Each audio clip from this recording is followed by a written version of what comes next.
திருப்பிக் கொள்வோம். யோவான் எழுதின சுவிசேஷம் யோவான் 3:16.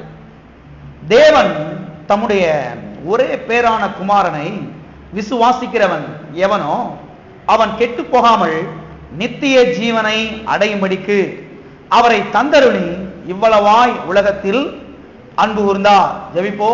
நல்ல பிதாவே, கர்த்தராகிய இயேசு நாமத்தில் உம்முடைய சமூகத்திலே நாங்கள் வருகிற கர்த்தாவே, ஆசீர்வதிக்கப்பட்ட இந்த வேலைக்காக நாங்கள் உமக்கு நன்றி செலுத்துகிறோம்.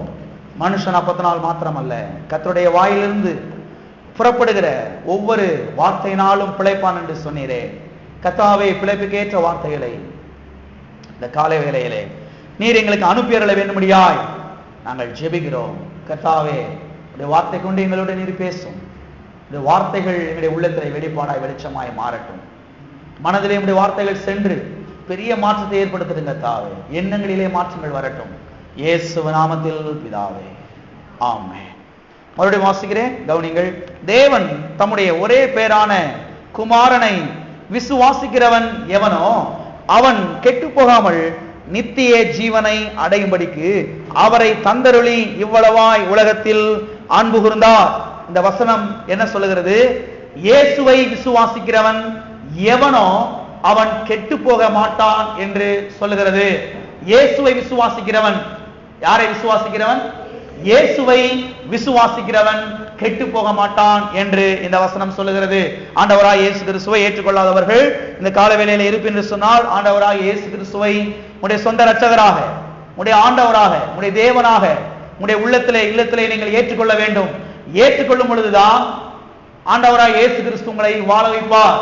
கெட்டு போய் கிடக்கிற வாழ்க்கையை, கெட்டு போய் கிடக்கிற குடும்பத்தை, கெட்டு போய் கிடக்கிற திருமண உறவை, கெட்டு போய் கிடக்கிற பிசினஸை, கெட்டு போய் கிடக்கிற தொழிலை, கெட்டு போய் கிடக்கிற வாழ்க்கையை அவர் செழிப்புள்ள வாழ்க்கையாக, சுகமுள்ள வாழ்க்கையாக, ஆசீர்வாதம் உள்ள வாழ்க்கையாக மாற்றுவார். எப்பொழுது? இயேசுவுக்கு இடம் கொடுக்கும் பொழுது, இந்த இயேசுவை ஆண்டவராக ஏற்றுக்கொள்ளும் பொழுது, இந்த இயேசுவை விசுவாசிக்கும் பொழுது, இயேசுவே எனக்காக கல்வாரி சிலுவையிலே மரித்தி அடக்கம் பண்ணப்பட்டி 3ஆம் நாள் உயிர் தெழுந்தீர், உம்மையினுடைய ஆண்டவராக, என்னுடைய இரட்சகராக, என்னுடைய தேவனாக நான் ஏற்றுக்கொள்கிறேன் என்று ஏற்றுக்கொள்ளும் பொழுது இந்த ஆண்டவராய் இயேசு கிறிஸ்து உங்களை வாழ வைப்பார், உங்களை சுகமாக்குவார், உங்கள் கண்ணீரை யாவையும் துடைப்பார், எல்லா சாபத்திலிருந்தும் உங்களை விடுதலையாக்குவார், எல்லா பீடையிலிருந்தும் தரித்திரத்திலிருந்தும் உங்களை விடுதலையாக்குவார். எனவே ஆண்டவராய் இயேசு கிறிஸ்துவை ஏற்றுக்கொள்ளாதவர்கள் ஆண்டவராய் இயேசு கிறிஸ்துவை ஏற்றுக்கொள்ளுங்கள்.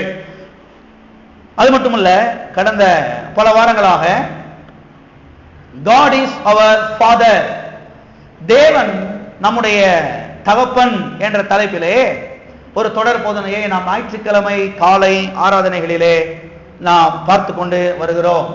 அது மட்டுமல்ல, இப்பொழுது இதில் நம்முடைய தகப்பன் எப்படிப்பட்ட தகப்பனாக இருக்கிறார் என்பதை நாம் பார்த்து கொண்டு வருகிறோம். நம்முடைய தகப்பன் எப்படிப்பட்ட தகப்பனாக இருக்கிறார்?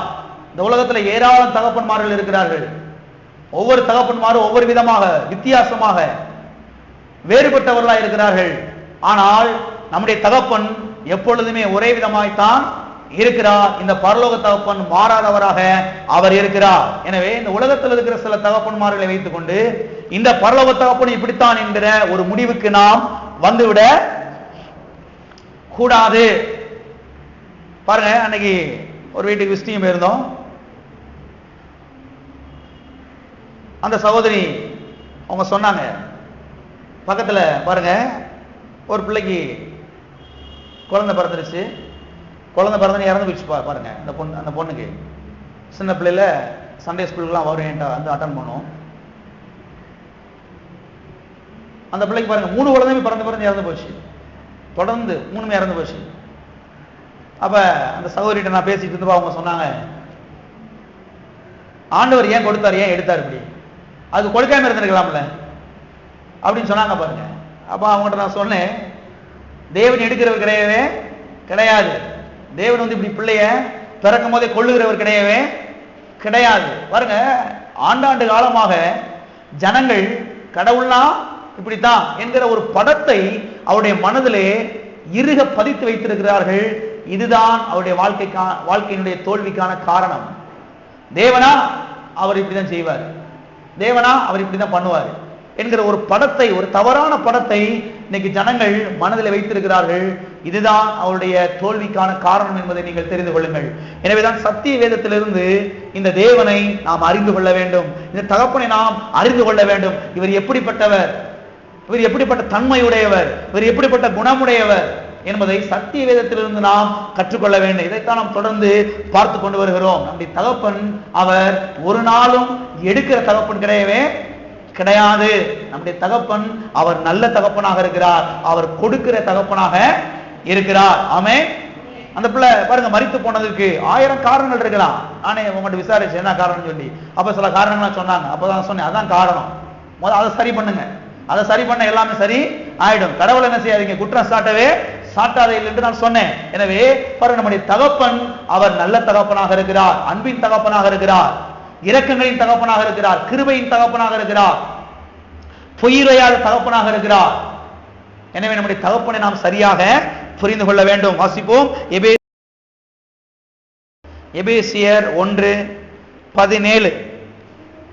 நம்முடைய கர்த்தராகிய இயேசு கிறிஸ்துவின் தேவனும் மகிமையின் பிதாவுமானவர் தம்மை நீங்கள் அறிந்து கொள்வதற்கான ஞானத்தையும் தெளிவையும் அளிக்கிற ஆவியை உங்களுக்கு தந்தரள வேண்டும் என்றும் ஜெபிக்கிறேன். இங்கே அப்போஸ்தலனாகிய பவுல் எபேசிய சபை விசுவாசிகளுக்கு ஜெபிக்கிறதை நாம் பார்க்கிறோம். எபேசிய சபை விசுவாசிகளுக்கு ஏராளம் தேவைகள் இருந்தது, ஒவ்வொரு விசுவாசிக்கும் ஒவ்வொரு தேவைகள் இருந்தது. அதற்காகவெல்லாம் அவர் ஜெபிக்கவே இல்லை என்று சொல்லவில்லை. ஆனால் முக்கியமான ஒரு காரியத்துக்காக அப்போஸ்தலனாகிய பவுல் ஜெபிக்கிறார். அவர் என்ன ஜெபிக்கிறார்? ஞானத்தையும் தெளிவையும் அளிக்கிற ஆவியை எபேசிய சபை விசுவாசிகளுக்கு தந்தரளும்படியாக அவர் ஜெபிக்கிறார். சரி, எதற்காக ஞானத்தையும் தெளிவையும் அளிக்கிற ஆவியை தந்தரள வேண்டும்படியாய் இவர் ஜெபிக்கிறார் என்றால், அப்பாவை அறிந்து கொள்வதற்காக, தகப்பனை அறிந்து கொள்வதற்காக, பிதாவை அறிந்து கொள்வதற்காக தான் ஞானத்தையும் தெளிவையும் கொடுக்கிற ஆவியை இவர்களுக்கு தந்தரள வேண்டும்படியாக இவர் ஜெபிக்கிறார். சரி, ஏன் அப்பாவை நாம் அறிந்து கொள்ள வேண்டும்? ஏன் நாம் அப்பாவை அறிந்து கொள்ள வேண்டும் என்றால், அப்பாவை அறிகிற அறிவுக்குள்ளேதான் நம்முடைய வாழ்வு அடங்கி இருக்கிறது, நம்முடைய வெற்றி அடங்கி இருக்கிறது, நம்முடைய எதிர்காலம் அடங்கி இருக்கிறது, நம்முடைய சுகம் அடங்கி இருக்கிறது. அப்பாவை அறிகிற அறிவுக்குள்ளேதான் நம்முடைய செழிப்பு, நம்முடைய சமாதானம், நம்முடைய பாதுகாவல், நம்முடைய வெற்றி, நம்முடைய உயர்வு, நம்முடைய ஞானம் எல்லாமே இதற்குள்ளேதான் அடங்கி இருக்கிறது. எனவேதான் ஒவ்வொரு நாளும் அப்பாவை அறிகிற அறிவுக்காக நாம் ஜெபிக்க வேண்டும். எதற்காக ஜெபிக்கிறோமோ, ஜெபிக்கவில்லையோ, இதற்காக அதிகமாக அடிக்கடி ஜெபிக்க வேண்டும். போகும்போது, வரும்போதும், உட்காரும் போது, எழுந்திருக்கும் பொழுதும் வேண்டாத காரியத்தை சிந்திக்கிறதுக்கு பதிலாக, மண்டையை போட்டு பிக்கிறதுக்கு பதிலாக, வாயை திறந்து வேண்டாத காரியத்தெல்லாம் கொட்டி தீக்கிறதுக்கு பதிலாக, புலம்பி தள்ளுறதுக்கு பதிலாக, பரலோக தகப்பனே உம்மை அறிந்து கொள்ள எனக்கு உதவி செய்யும், தகப்பனே உம்மை குறித்தான வெளிச்சத்தை எனக்கு தாரும், உம்மை குறித்தான வெளிப்பாட்டை எனக்கு தாரும், உம்மை இன்னும் அறிந்து கொள்ள என்னுடைய மனதை பிரகாசமாக்கும், என்னுடைய மனதை திறந்தரும் என்று பாருங்கள் ஜெபிக்கும் பொழுது நான் சொல்லுகிறேன், உங்களுக்கு வாழ்வு வந்துருச்சு. அவ்வளவுதான், உங்களுக்கு வாழ்வு வந்துருச்சு. இப்படி ஜெபிக்காத ஆட்கள் தான் புலம்பிக்கிட்டு தெரிவாங்க பாருங்க. ஆண்டவருக்கு என்ன கொடுத்தாரு, எனக்கு அதை கொடுத்தாரா, இதை கொடுத்தாரா, என்ன ஆச்சுன்னு சொல்லி புலம்புவாங்க பாருங்க. புலம்புற ஆட்கள் யாருன்னா இப்படி ஜெபிக்காத ஆட்கள் தான். வேண்டாத காரியத்துக்கு என்னென்னமோ ஜெபம் பண்ணுவாங்க, ஆனா ஜெபிக்க வேண்டிய காரியத்துக்கு என்ன செய்ய மாட்டாங்க, ஜெபிக்க மாட்டாங்க. அது மாத்திரம் இல்ல, இவங்க ஜெபிக்கிறதே தேவைக்காக தான் ஜெபம் பண்ணுவாங்க. போய் இவங்க ஜெபம் பண்ண வந்துட்டாங்கன்னா எதுக்காக ஜெபம் பண்ணுவாங்க, ஏதோ அவங்களுக்கு ஒரு தேவை, அவ்வளவுதான். அந்த தேவைகள் சந்திக்கப்பட்ட மாத்திரத்தில் அவ்வளவு ஜெபம் பண்றதை விட்டுருவாங்க. அதுக்கப்புறம் மறுபடியும் என்னைக்கு ஒரு தேவையோ அன்னைக்கு மறுபடியும் ஆண்டவரே அப்படின்னு பயபக்தியை தேடுவாங்க. கர்த்தர் சொல்றாரு, இப்படி இல்லப்பா, எப்பயுமே என்னை தேடு, எப்பயுமே என்னை அறிகிற அறிவை நீ வாஞ்சி, நீ தாகமாயிரு, இப்படி செய்வாய் என்று சொன்னால் நாளைக்கு ஆண்டவரே இது எனக்கு தாங்க அப்படின்னு கேட்கறது உனக்கு ஜெபமே தேவைப்படாது. ஏன்னா நான் எல்லாத்தையும் கொடுத்துருப்பேன் உனக்கு. எதற்கு விளங்கிருச்சு? இந்த ஜெபத்தை ரெகுலரா நீங்க பண்ணிட்டீங்கன்னா அப்புறம் ஆண்டவரே அதை தாங்க, இதை தாங்க, இதை தாங்க, அதை தாங்கன்னு சொல்லி அதுக்கு ஒரு ஜெபமே நீங்க செய்ய வேண்டிய அவசியமே கிடையாது. அப்படி ஒரு ஜெபமே பண்ண வேண்டிய வாய்ப்பு வரவே வராது. ஏன்னா நீங்க ஜெபிக்க வேண்டிய காரியத்துக்காக ஜெபிக்க ஆரம்பித்து விட்டீர்கள். இப்போ உங்களுக்கு தேவையானலாம் வர ஆரம்பிச்சிருச்சு. தேவையானலாம் ஆட்டோமேட்டிக்கா வரும், தேவையானவெல்லாம் ஆட்டோமேட்டிக்கா வரும். சாலமோன்ட்ட கர்த்தர் சொன்னாரு, சாலமோனே நீ கேளாத ஐஸ்வரியத்தையும் மகிமையும் கனத்தை நான் உனக்கு தந்தே, நீ கேட்கவே இல்லை ஐஸ்வர்யத்தை, நான் உனக்கு தர்றேன். மகிமையை நீ என்கிட்ட கேட்கவே இல்லை, நீ ஜெபம் பண்ணவே இல்லை, ஆனா நான் உனக்கு தர்றேன். உயர்வ நீ கேட்கவே இல்லை, நான் உனக்கு தர்றேன். எல்லா விதமான செல்வாக்கியத்தையும் நான் உனக்கு தர்றேன். நீ கேட்கவே இல்லை, ஆனா நான் தர்றேன். ஆனா ஏன் தரேன் தெரியுமா? நீ கேட்க வேண்டிய ஒரு காரியத்தை நீ என்கிட்ட கேட்ட, ஜெபிக்க வேண்டிய ஒரு காரியத்துக்காக நீ ஜெபித்தாய். என்னன்னா, ஞானம் உள்ள இருதயத்தை எனக்கு தாரும் என்று நீ ஜெபித்தாய். எனவே இப்ப நீ கேட்காமலேயே நான் உனக்கு ஏராளம் ஆசீர்வாதங்கள் என்ன செய்றேன், தருகிறேன். இதுதான் ஒரு சரியான ஒரு ஸ்டாண்டர்ட் என்பதை நீங்கள் தெரிந்து கொள்ளுங்கள். கேட்க வேண்டிய காரியத்துக்காக நீங்க கேட்டீங்கன்னா, ஜெபிக்க வேண்டிய காரியத்துக்காக நீங்க ஜெபித்தீங்கன்னா, நான் சொல்றேன், கேட்காமலேயே கர்த்தர் ஏராளம் ஆசீர்வாதங்களை கர்த்தர் உங்க கால்ல வந்து போடுவார். நம்ம பாருங்க, கேட்க வேண்டிய காரியத்துக்காக கேட்காம, ஜெபிக்க வேண்டிய காரியத்தை ஜெபிக்காம, வேண்டாததுக்காக போட்டு மண்டையை போட்டு உருட்டுறோம், மண்டையை போட்டு முட்டுறோம். பாருங்க, கர்த்தர் சொல்றாரு, வருஷ கணக்கில் ஜெபம் பண்ணிட்டு கிடக்குறியாப்பா இப்படி, ஆனா என்ன அறிவுக்காக நீ ஜெபம் பண்றியா? என்னைக்காதும் அதுக்காக பிரயாசம் எடுக்கிறியா? அதை மனதில் வைக்கிறியா? அதை வாயை திறந்து கேட்கிறியா? நான் சொல்லுகிறேன், அதை நீ செய்வாய் என்று சொன்னால் வாழ்வு உனக்கு காத்திருக்கிறது. எனவே எதற்காக ஜெபிக்கிறோமோ ஜெபிக்கவில்லையோ, இதற்காக அதிகமா என்ன செய்ய வேண்டும்? ஜெபிக்க வேண்டும். தகப்பனே, உண்மை அறிகிற அறிவினாலே என்னை நிரப்பும், உண்மை அறிகிற அறிவினாலே என்னை நிரப்பி போடுங்கத்தாவே, இன்னமும் உண்மை அறிந்து கொள்ள எனக்கு உதவி செய்யும், என்னுடைய மனதை பிரகாசமாக்கும். நான் சொல்றது, வேலை பார்க்கும்போது, போகும்போது, வரும்போது, உட்காரும் போது, எழுதிருக்கும் பொழுது, பஸ்ல போகும்போது, வரும் பொழுது, வண்டியில போகும்போது, வரும்போது, கார்ல போகும்போது, வரும்போது, இப்படி ஜெபிக்க ஆரம்பிக்கிறேன்னு சொன்னால் அபாரமான ஆசீர்வாதங்கள், அபாரமான பணப்பெருக்கங்கள், அபாரமான வெற்றிகள் உங்களுடைய வாழ்க்கையில குவிவதை நீங்கள் பார்ப்பீர்கள். ஆமென். அது மட்டுமல்ல, இப்பொழுது நம்முடைய தகப்பன் எப்படிப்பட்ட தகப்பனாக இருக்கிறார் என்பதை நாம் தொடர்ந்து பார்த்து கொண்டு வருகிறோம். இதிலே இதுவரைக்கும் 8 காரியங்களை நாம் ஏற்கனவே பார்த்திருக்கிறோம். இன்றைக்கு 9வது காரியத்தை நாம் பார்க்க போகிறோம். நம்முடைய தகப்பன் எப்படிப்பட்ட தகப்பன்? 9வது காரியம் என்ன? நம்முடைய தகப்பன் லாபத்தின் தகப்பனாக இருக்கிறார். எல்லாம் சொல்லுங்க, என்னுடைய தகப்பன் லாபத்தின் தகப்பனாக இருக்கிறார். என்னுடைய தகப்பன் எனக்கு லாபத்தை கொடுக்கிற தகப்பனாக இருக்கிறார். மறுபடியும் சொல்லுங்க, என்னுடைய தகப்பன் எனக்கு லாபத்தை கொடுக்கிற தகப்பனாக இருக்கிறார். வாசிப்போம், 11:6. விசுவாசம் இல்லாமல் தேவனுக்கு பிரியமாயிருப்பது கூடாத காரியம். ஏனென்றால் தேவனிடத்தில் சேருகிறவன் அவர் உண்டென்றும், அவர் தம்மை தேடுகிறவர்களுக்கு லாபம் அளிக்கிறவர் என்றும் விசுவாசிக்க வேண்டும். எதனை விளங்கிடுச்சு? அவர் தம்மை தேடுகிறவர்களுக்கு பலன் அளிக்கிறவர் என்றும் விசுவாசிக்க வேண்டும். இந்த வசனத்தினுடைய கடைசி பகுதி என்ன சொல்லுகிறது என்றால், அவர் தம்மை தேடுகிறவர்களுக்கு பலன் அளிக்கிறவர் என்று சொல்லுகிறது. அதாவது அவர் லாபம் அளிக்கிறவர் என்று சொல்லுகிறது. என்ன அளிக்கிறவர்? லாபம் அளிக்கிறவர். எனவே நம்முடைய தகப்பன் யார் என்றால், அவர் லாபம் அளிக்கிற தகப்பன், அவர் பலன் கொடுக்கிற தகப்பன். நம்முடைய தகப்பன் நஷ்டத்தை கொடுக்கிற தகப்பன் அல்ல, நம்முடைய தகப்பன் லாபத்தை கொடுக்கிற தகப்பனாக இருக்கிறார். எத்தனைக்கு விளங்குது? நம்முடைய தகப்பன் யார்? லாபத்தை கொடுக்கிற தகப்பன். பாருங்க, இங்க சொல்லப்பட்டிருக்கிறது, அவர் தம்மை தேடுகிறவர்களுக்கு என்ன செய்கிறவர்களுக்கு? தம்மை தேடுகிறவர்களுக்கு லாபம் அளிக்கிறவர் என்றும் விசுவாசிக்க வேண்டும். எனவே ஒரு மனுஷன் கர்த்தரை தேடுறானா அவனுக்கு லாபம் வரப்போகுதுன்னு அர்த்தம். லாபம் வரப்போகுது. ஒரு மனுஷன் கர்த்தரை தேடுறானா எதுக்காக கர்த்தரை தேடுறான்? லாபத்துக்காக தான் கர்த்தரை தேடுகிறான், நஷ்டத்துக்காக இல்ல, லாபத்துக்காக கர்த்தரை தேடுகிறான். நீங்களா கர்த்தரை எதுக்காக வந்திருக்கிறீங்க? சத்தத்தை காணும். நீங்களா எதுக்காக கர்த்தரை வந்திருக்கிறீங்க? லாபத்துக்காக வந்திருக்கிறீங்க. லாபம் இல்லைன்னா போயிடுவீங்க. அதான் கணக்கு. வேற என்ன சொல்லுது? லாபத்துக்காக என்னை நீ தேடு. நீ உன்னை சும்மா தேட வேணாம். எடுத்து காமிக்க போறேன் ஒரு வசனமா. இஸ்ரவேலே, நீ என்னை ஒண்ணு சும்மா ஒண்ணு தேடு என்று நான் உனக்கு சொல்லல. நீ என்னை தேடுவா என்று சொன்னால் உனக்கு நான் லாபத்தை கொடுப்பேன். இஸ்ரவேலே, நீ என்னை விருதாவாகவா தேட வேண்டும் என்று கர்த்தர் சொல்லுகிறார் என்று பாருங்க. கர்த்தரோட கேட்கிறாரு, நீ விருதாவா தேடு, சும்மா தேடு என்று கர்த்தர் சொல்லல. நீ லாபத்துக்காக கர்த்தர் என்ன செய்ய தேடு என்று சொல்லுகிறது சத்திய வேதம். எனவே தேவனுடைய பிள்ளைகளே, நீங்கள் சரியாய் புரிந்து கொள்ள வேண்டும். நம்முடைய தகப்பன் யார்? அவர் லாபத்தின் தகப்பன், அவர் நஷ்டத்தின் தகப்பன் அல்ல. அவர் லாபத்தின் தகப்பனாக இருக்கிறார். அவர் நஷ்டத்தை கொடுக்கிற தகப்பன் அல்ல, அவர் லாபம் அளிக்கிறவராக இருக்கிறார். வாசிப்போம் ஏசாயா தீர்க்கதரிசன புஸ்தகம், ஏசாயா 48. இஸ்ரவேலின் பரிசுத்தராய் இருக்கிற உன் மீட்பரான கர்த்தர் சொல்லுகிறதாவது, பிரயோஜனமாய் இருக்கிறதை உனக்கு போதித்து நீ நடக்க வேண்டிய வழியிலே உன்னை நடத்துகிற உன் தேவனாகிய கர்த்தர் நானே.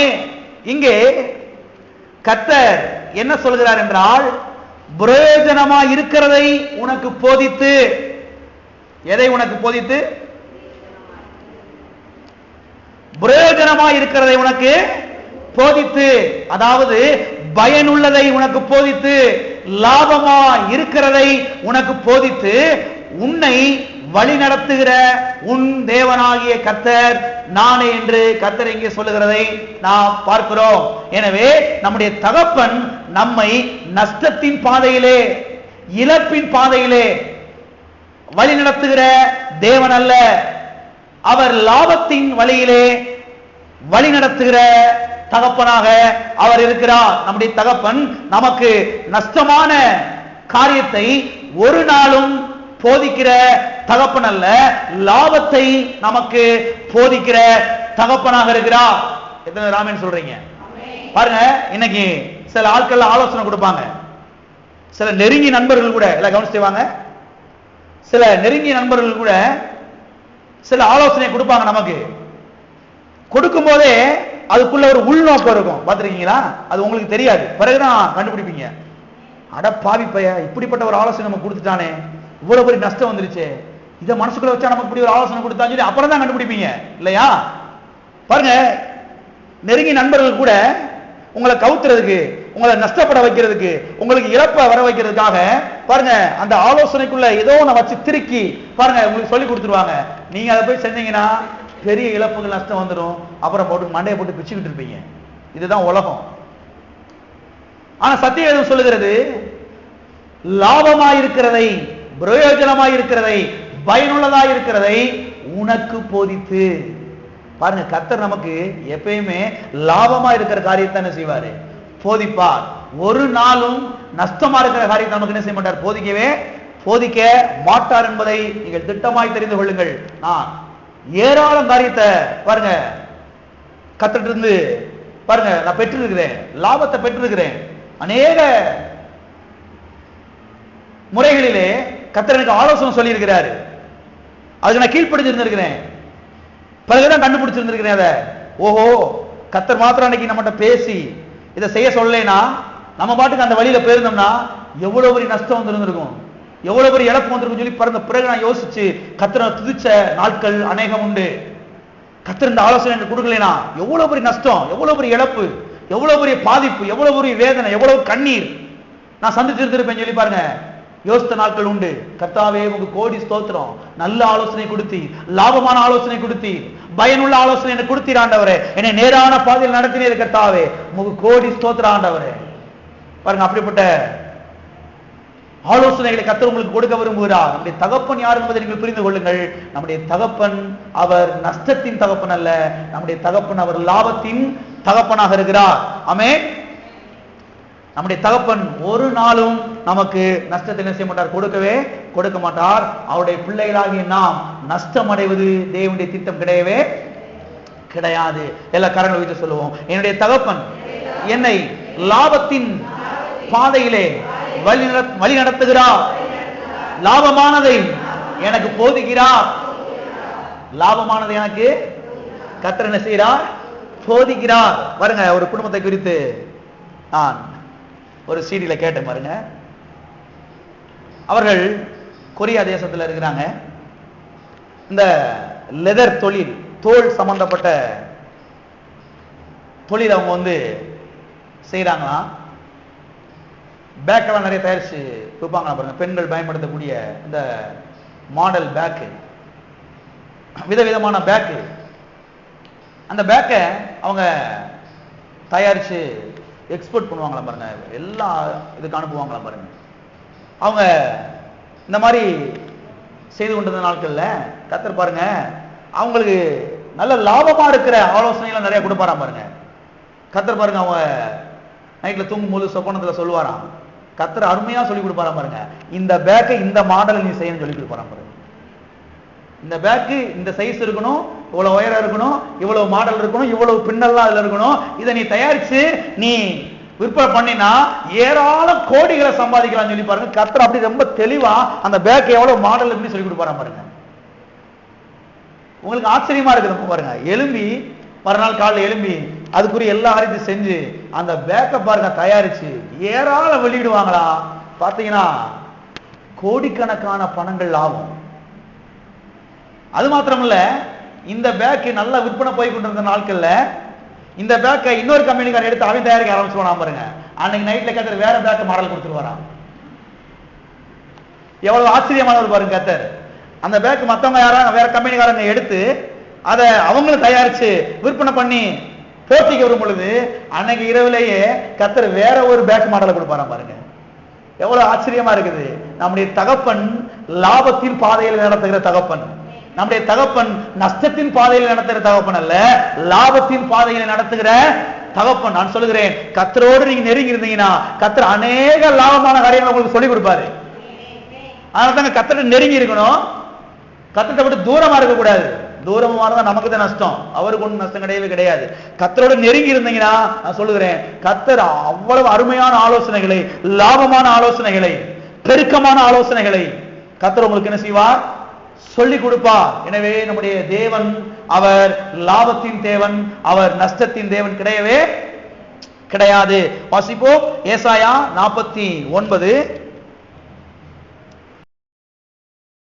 அவர் என்னை நோக்கி, நீ என் தாசன் இஸ்ரவேலே, நான் உன்னில் மகிமைப்படுவேன் என்றார். அதற்கு நான், விருதாவாய் உழைக்கிறேன், வீணும் வியர்த்தமுமாய் என் பலனை செலவழிக்கிறேன், ஆகிலும் என் நியாயம் கர்த்தரிடத்திலும் என் பலன் என் தேவனிடத்திலும் இருக்கிறது என்று சொன்னேன். இங்கே கர்த்தர் தீர்க்கதரிசியாகிய ஏசாயாவை பார்த்து அவனிடத்திலே இஸ்ரவேல் ஜனங்களை குறித்து சொல்லுகிறார். என்ன சொல்லுகிறார்? இஸ்ரவேலே, நீ என் தாசன், நான் உன்னில் மகிமைப்படுவேன் என்று சொல்லுகிறார். அதற்கு ஏசாயா சொல்லுகிறான், ஆண்டவரே, நான் விருதாவாகவா உழைக்கிறேன்? எப்படி உழைக்கிறேன்? நான் விருதாவாகவா உழைக்கிறேன்? வீணாவாகவா நான் உழைக்கிறேன்? சும்மாவா நான் உழைக்கிறேன்? பலன் இல்லாமையா நான் உழைக்கிறேன்? லாபம் இல்லாமையா நான் வந்து உழைக்கிறேன் என்று அவன் இங்கே சொல்லுகிறான். பிறகு சொல்லுகிறான், என் பலன், என் லாபம் என் தேவனிடத்திலே இருக்கிறது என்று சொல்லுகிறான். எனவே நாம் தேவனை சேவிப்பது என்பது, நாம் தேவனை ஆராதிப்பது என்பது அது வீண் கிடையாது, அது நஷ்டம் கிடையாது, அது லாபம். அதுதான் இங்க சொல்றான். விருதாவாகவா நான் உழைக்கிறேன்? ஆண்டவரே, நான் விருதாவாகவா ஊழியம் செய்யறேன்? சும்மாவா ஊழியம் செய்யறேன்? நான் ஊழியம் செஞ்சா எனக்கு ஏராள லாபத்தை நீர் தருகிறீர், அதனாலதான் நான் ஊழியமே செய்யறேன்னு சொல்றாங்க. எத்தனை பேர் இருக்கிறீங்க? யாராவது சும்மா ஊழியம் செய்வாங்களா? லாபம் இல்லாம ஊழியம் செய்வாங்க? எத்தனை பேர் இருக்கிறீங்க? நீங்க வேலை பார்க்க போறீங்க, சும்மா வேலை பார்ப்பீங்களா கம்பெனில? சார், இந்த மாதிரி சம்பளம் வேணாம் சார். வேணாம் சார், போயிட்டு வாங்க சார், சும்மா வேலை பார்த்தேன் சார் சொல்லுவீங்க. நினைக்காதான் அவன் தரல குறவலையை பிடிச்சிட மாட்டீங்க. கொஞ்சம் ஒரு மாதிரியா பேசுனா போலீஸ்கார கூட்டி வந்துட மாட்டீங்க. அப்புறம் கொஞ்சம் தரலாம் கேஸ போட்டுற மாட்டீங்க, அவனை உண்டிலே பண்ணிட மாட்டீங்க. யாராவது விருதாவாக உழைக்கிறீங்களா? உங்களதான் கேள்வி கேட்கிறேன்.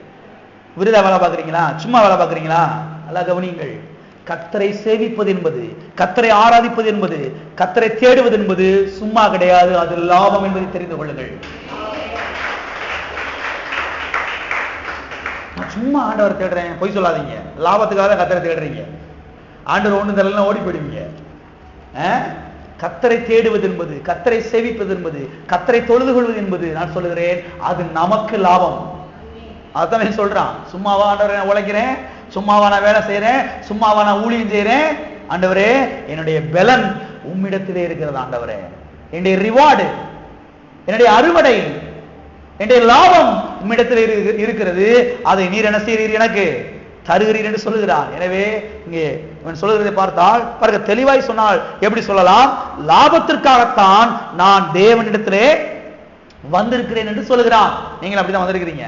தேவன் எதுக்கு வந்திருக்கிறீங்க? லாபத்துக்காக தான் தேவனிடத்துல வந்திருக்கிறீங்க. எல்லாம் சொல்லுங்க, நான் தேவனிடத்திலே லாபத்துக்காக வந்திருக்கிறேன். உண்மைதானே? இல்ல பாஸ்டர், என்னைய பத்தி உங்களுக்கு தெரியாது பாஸ்டர், நான் அப்படிலாம் போய் சொல்லாதீங்க. நானும் சரி நீங்களும் சரிங்க, லாபத்துக்காக தான் செஞ்சிருக்கிறோம், அவற்றை வந்திருக்கிறோம். லாபம் இல்லாம யாரும் என்ன செய்யறது கிடையாது, சும்மா வேலை செய்யறது கிடையாது, சும்மா வேலை பார்க்கறது கிடையாது, உழைக்கிறது கிடையாது, ஆண்டவர் சும்மாவா ஆராதிக்கிறதா கிடையாது. லாபம் தரலைன்னா அப்புறம் ஆண்டவர் ஆராதிக்க மாட்டீங்க. கர்த்தரை ஆராதிச்சீங்கன்னா உங்களுக்கு லாபம். எனவே பாருங்க, நஷ்டத்துக்காக நாம் தேவனிடத்திலே வரவில்லை, நாம் லாபத்துக்காக தேவனிடத்திலே வந்திருக்கிறோம். எனவே கர்த்தர் உங்களை லாபத்திற்காக அழைத்திருக்கிறாரே தவிர நஷ்டத்துக்காக கர்த்தர் உங்களை அழைக்கவில்லை என்பதை நீங்கள் திட்டமாய் புரிந்து கொள்ள வேண்டும். ஆமென். கர்த்தர் உங்களை எதுக்கு அழைச்சிருக்கிறாரு? லாபத்துக்காக கர்த்தர் அழைச்சிருக்கிறாரு. கர்த்தர் உங்களை நஷ்டத்துக்காக என்ன செய்யல, அழைக்கல. பக்கத்துல கையை பிடிச்சு அவங்க முகத்தை பார்த்து சொல்லுங்க, சிரிச்ச முகத்தோடு சொல்லுங்க, அலுவலி முகத்தோட சொல்லாதீங்க, சொல்லுங்க, சிரிச்ச முகத்தோட சொல்லுங்க, கர்த்தர் உங்களை லாபத்துக்காக அழைத்திருக்கிறார். கர்த்தர் உங்களை லாபத்துக்காக அழைத்திருக்கிறார். ஏராள லாபத்தை கர்த்தர் உங்களுக்கு வைத்திருக்கிறார். தொடர்ந்து அவரை நீங்கள் சேவியுங்கள். ஆமென்.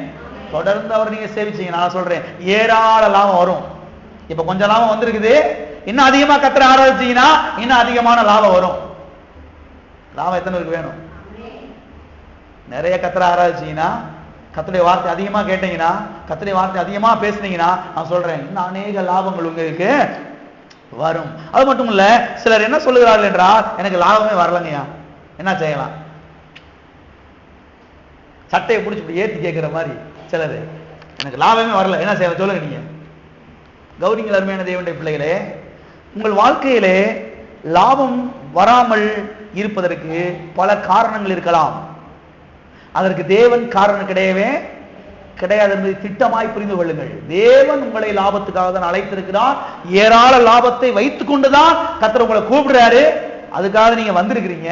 இப்போ உங்க வாழ்க்கையில லாபம் வரலைன்னா அதுக்கு தேவன் காரணம் கிடையவே கிடையாது, அதுக்கு வேற காரணங்கள் இருக்கலாம். பாருங்க, நீங்கள் சில காரியங்களை சரி செய்யும் போது லாபங்கள் உங்கள் வாழ்க்கையில செய்ய ஆரம்பிக்கும், வர ஆரம்பிக்கும், பலன்கள் வர ஆரம்பிக்கும், அறுவடைகள் வர ஆரம்பிக்கும், பெருக்கங்கள் வர ஆரம்பிக்கும், செழிப்பு வாழ்க்கையில உண்டாக ஆரம்பிக்கும். நீங்கள் சில காரியங்களை சரி செய்யும் போது, நீங்கள் சில காரியங்களை சரி செய்யும் போது, சரி செய்ய பட்சத்திலே ஒண்ணுமே என்ன செய்யாது, நடக்காது. உங்களுடைய மனதை சரி செய்யும் போது, உங்களுடைய வாயை சரி செய்யும் பொழுது, உங்களுடைய தனிப்பட்ட வாழ்க்கையை, உங்களுடைய அந்தரங்க வாழ்க்கையை நீங்கள் சரி செய்யும் பொழுது, பயத்தை வெளியேற்றும் பொழுது, மாம்ச வைராக்கியங்களை வெளியேற்றும் பொழுது, பிறர் மேல் இருக்கக்கூடிய குற்றங்களை, கசப்புகளை வெளியேற்றும் பொழுது, நான் சொல்லுகிறேன், அநேக லாபங்கள் உங்களை தேடின செய்யும், வரும். எனவே மிஸ்டேக்கு கர்த்தர்ட்ட கிடையாது, நம்மகிட்ட தான் மிஸ்டேக்கு இருக்குது. சில லாபங்கள் எனக்கு வரலையா, என்ன செய்யலாம்? ஆண்டவர்கிட்ட ஓடிலாம் பார்க்கிறேன், ஓடாதீங்க, அது பெரிய தப்பு.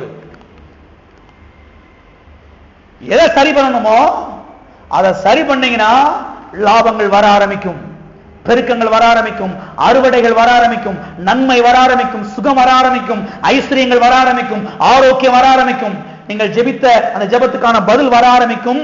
நீங்கள் உங்களை சரி செய்யும் பொழுது எத்தனை பேர் இருக்கிறீங்க? உங்களுடைய பர்சனல் லைஃப், உங்களுடைய தனிப்பட்ட வாழ்க்கை, அது மிக மிக முக்கியம். நான் அடிக்கடி சொல்லவே பாருங்க, இங்க பயபக்தியா இருக்கிறது பெரிய விஷயம் கிடையாது. இங்க அப்படியே தோத்திரம் அல்லேலூயா அப்படியே இப்படின்னு இருக்கலாம். இங்க இருந்து வெளியே போன பிறகு 6.25 நாட்கள் நீங்க எப்படி இருக்கிறீங்க? உங்களுடைய வாழ்க்கை எப்படி இருக்குது? உங்க வாய் எப்படி இருக்குது? உங்க பேச்சு எப்படி இருக்குது? உங்க நடை எப்படி இருக்குது? உங்களுடைய சிந்தனை எப்படி இருக்குது? இதெல்லாம் பொறுத்துதான் லாபங்கள் என்ன செய்ய போகுது, வரப்போகுது. கிறிஸ்தவ வாழ்க்கையில எப்படி வேணாலும் போலாம் பிரதர், எப்படி வேணாலும் வரலாம் பிரதர், என்ன வேணாலும் செய்யலாம்னா அப்புறம் லாபம் வராது. எத்தனை பேர் இருக்கிறீங்க? இருந்தவரான்னு சொல்லுங்க. ஆமே. பாருங்க, கம்மாய் இருக்குது, கம்மாயிலிருந்து தண்ணி மடை வழியா வெளியே வருது, நிறைய தண்ணி வருது, தொம்பு தொம்பு வருது, திறந்து விடுறாங்க மடைய. வயக்காட்டுக்கு வந்து பாயுது, ஏராள வயக்காடு, ஏக்கர் கணக்கில் இருக்குது பாருங்க. அவங்க நிலம், இவங்க நிலம், அவங்க நிலங்கள் இருக்குது. தண்ணியை வெட்டி பாய்ச்சுறாங்க, அவங்க நிலத்துக்கு பாய்ச்சுறாங்க. ஒருத்தருடைய நிலத்துக்கு மாத்திரம் தண்ணி வரல. இப்ப தண்ணி வரலைன்னா அவர் என்ன பண்ணணும்? அந்த வரப்பு வழியா நடந்து போகணும், வாய்க்கா வழியா நடந்து போகணும். எங்க செத்து அடைச்சிருக்குது, எங்க குப்பை அடைச்சிருக்குது, எங்க களிமண்ணை வச்சு அடைச்சு வேறவங்க எங்க பாய்ச்சிக்கிட்டு இருக்கிறாங்களா என்னதுன்னு சொல்லி இவன் போய் பார்க்கணும். அதை விட்டு போட்டு வயக்காட்டுக்கு நடுவில் நின்றுக்கிட்டு ஆண்டவரே இது கத்துனா எத்தனை விளங்குச்சு? அநேக கிறிஸ்தவர்கள் இந்த இடத்துல தான் இருக்கிறாங்க. அநேக கிறிஸ்தவருடைய கேள்விக்கான பதில் இதை தெரிந்து கொள்ளுங்கள். இவங்க வந்து சரி பண்றதே கிடையாது, எதையுமே வாயை சரி பண்றதே கிடையாது, மனதை சரி பண்றதே கிடையாது, தனிப்பட்ட வாழ்க்கைய சரி பண்றதே கிடையாது. இஷ்டம் போல வாழ்றது, இஷ்டம் போல நடக்கிறது, என்ன வேணாலும் செய்யறது, என்ன வேணாலும் பண்றது. அப்புறம் லாபத்தை ஆண்டவர் எனக்கு தரலன்னு சொல்லி அவர்கிட்ட போய் கேள்வி வைக்கிறது, இருக்கிறவங்க மண்டையை போட்டு உருள வைக்கிறது. கத்த சொல்றாரு, இந்த சும்மா இதுக்கெல்லாம் என்கிட்ட பேசிக்க தெரியாது, நீ வந்து முதல்ல உன் தனிப்பட்ட வாழ்க்கை ரொம்ப முக்கியம். எனக்கு உனக்கு ஏராள லாபத்தை நான் வச்சிருக்கிறேங்க, வச்சுக்கிட்டு தான் உன்னை நான் அழைச்சிருக்கேன், உன்னை கூப்பிட்டு இருக்கிறேன். இப்ப லாபங்கள் உனக்கு பலிக்க வேண்டும் என்றால் உன்னுடைய மனதை சரி பண்ண வேண்டும், உன்னுடைய சிந்தனைகளை சரி பண்ண வேண்டும், உன்னுடைய வாயை சரி பண்ண வேண்டும், உன்னுடைய பார்வைகளை நீ சரி பண்ண வேண்டும், உன்னுடைய காதுகளை நீ சரி பண்ண வேண்டும், உன்னுடைய பர்சனல் லைஃப், உன்னுடைய அந்தரங்க வாழ்க்கை, உன்னுடைய தனிப்பட்ட வாழ்க்கையை நீ சரி பண்ணும் பொழுது நீ கேட்காமலேயே லாபங்கள் வந்து உன் வாழ்க்கையில குவிய ஆரம்பிக்கும். அநேக கிறிஸ்தவர்களை கவனிக்கவில்லை பாருங்க. சர்ச்சுக்கு போறதும், முக்காட போடுறதும், மொட்டி போடுறதும், அவங்க செய்யறதெல்லாம் பார்த்தா அடையப்பா பயங்கரமா இருக்கும். வாழ்க்கையில பார்த்தா ஒண்ணுமே இருக்காது, லாபமே இருக்காது. அவங்களுக்குள்ள ஒரு பெரிய கேள்வி, ஏன் ஏன் ஏன் ஏன் ஏன் தசமா கொடுக்குறோம், காணிக்கை கொடுக்குறோம், அதை கொடுக்குறோம், இது கொடுக்குறோம், என்னென்னமோ செஞ்சு பார்க்குறோம், ஒன்றும் நடக்கல. ஏன் ஏன் ஏன் ஏன் கேள்வி. ஏன் என்று சொன்னால் இதுதான் காரணம். வருமே தேவனுடைய பிள்ளைகளே, தேவன் ஒரு நாள் நமக்கு நஷ்டத்தை கொடுக்க மாட்டார். அவர் லாபத்தை கொடுக்கிற தேவன். லாபத்தை வைத்திருக்கிறார் உங்களுக்காக. கல்வாரி சிலுவிலே ரத்தத்தை சிந்தி மரித்து அடக்கம் பண்ணப்பட்டு ஏராள லாபத்தை உங்களுக்காக எனக்காக அவர் சம்பாதித்து வைத்திருக்கிறார். அவைகள் நம்முடைய வாழ்க்கையை வந்து பலிக்க வேண்டும் என்றால் நம்முடைய எல்லாவற்றையும் என்ன செய்ய வேண்டும்? சரி பண்ண வேண்டும். சரி செய்யும் பொழுது லாபங்கள் வர ஆரம்பிக்கும். ஆமென். வாசிப்போம். யோபுவின் புஸ்தகம் 1ஆம் அதிகாரம். யோபுவின் புஸ்தகம். இன்றைக்கு சாயங்கால ஆராதனையிலே யோபுவை குறித்து தான் நாம் பார்க்க போகிறோம். யோபுவின் பொய்யான குற்றச்சாட்டுகள் என்கிற தலைப்பிலே இன்றைக்கு சாயங்காலத்திலிருந்து ஒரு புதிய தொடர் போதனையை நாம் ஆரம்பிக்க இருக்கிறோம். யாவரும் வாருங்கள். நம்ம அருமையான போதனை, அருமையான சத்தியங்கள், அநேக கேள்விக்கு பதில் உங்களுக்கு கிடைக்கும். வாசிப்போம். யோபுவின் புஸ்தகம் 1ஆம் அதிகாரம் 9ஆம் வசனம். அதற்கு சாத்தான் கர்த்தருக்கு பிரதி உத்தரமாக, யோபு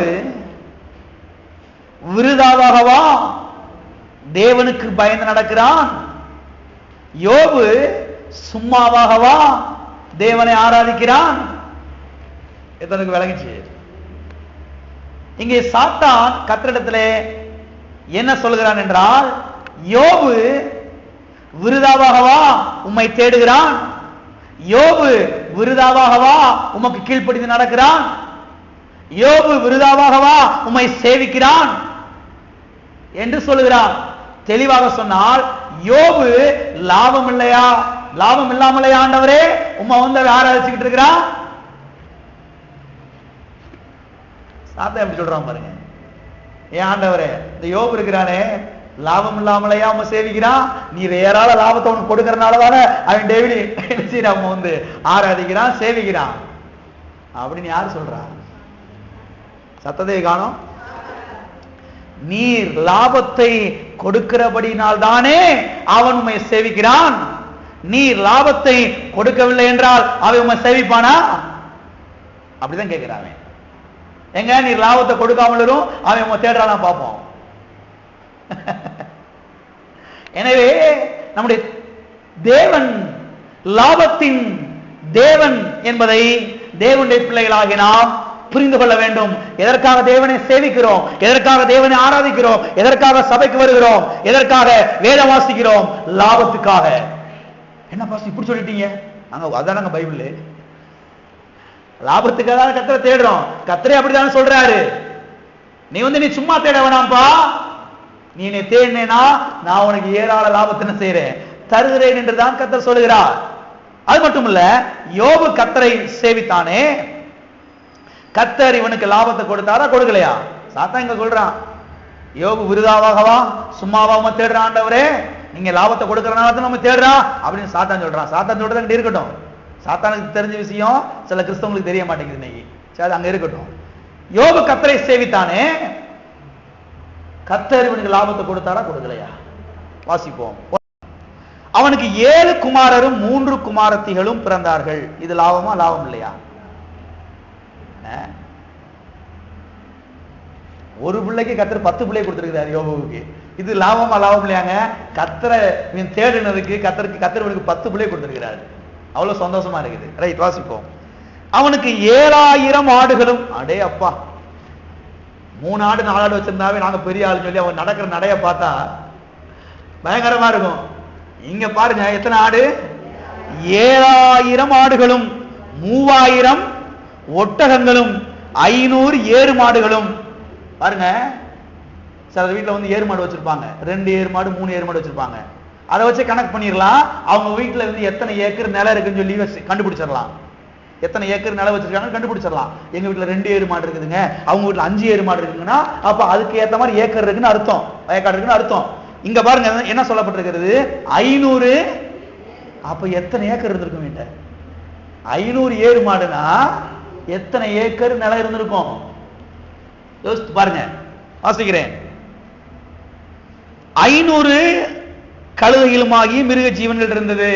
நீங்க கழுதன் போட்டு கொஞ்சம் சிம்பிளா எடுத்துடக்கூடாது. அந்த நாட்கள்ல கழுத மேல ஏறி தான் இன்னொரு ஊருக்கு போனாங்க. அப்ப டிவில எல்லாம் கிடையாது, ஹீரோ ஹோண்டா யமஹா அப்படிலாம் கிடையாது.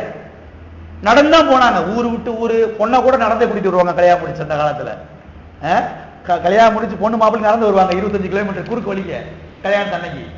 அப்படிதான் வருவாங்க. இப்போ ஒரு 25 வருஷத்துக்கு முன்னாடி 50 வருஷத்துக்கு முன்னாடியே. இது எப்ப பாருங்க, எந்த நூற்றாண்டு பாருங்க இதெல்லாம். அந்த காலத்துல கழுத மேலாம் ஏறி அவங்க டிராவல் பண்ணாங்க பெரிய பெரிய பணக்காரர்கள். இவன் எத்தனை கழுத வச்சிருந்தான்? 500 ஹீரோ ஹோண்டாவுக்கு சமானம். 500 ஹீரோ ஹோண்டா வீட்டுல நின்று எப்படி இருக்கு பாருங்க.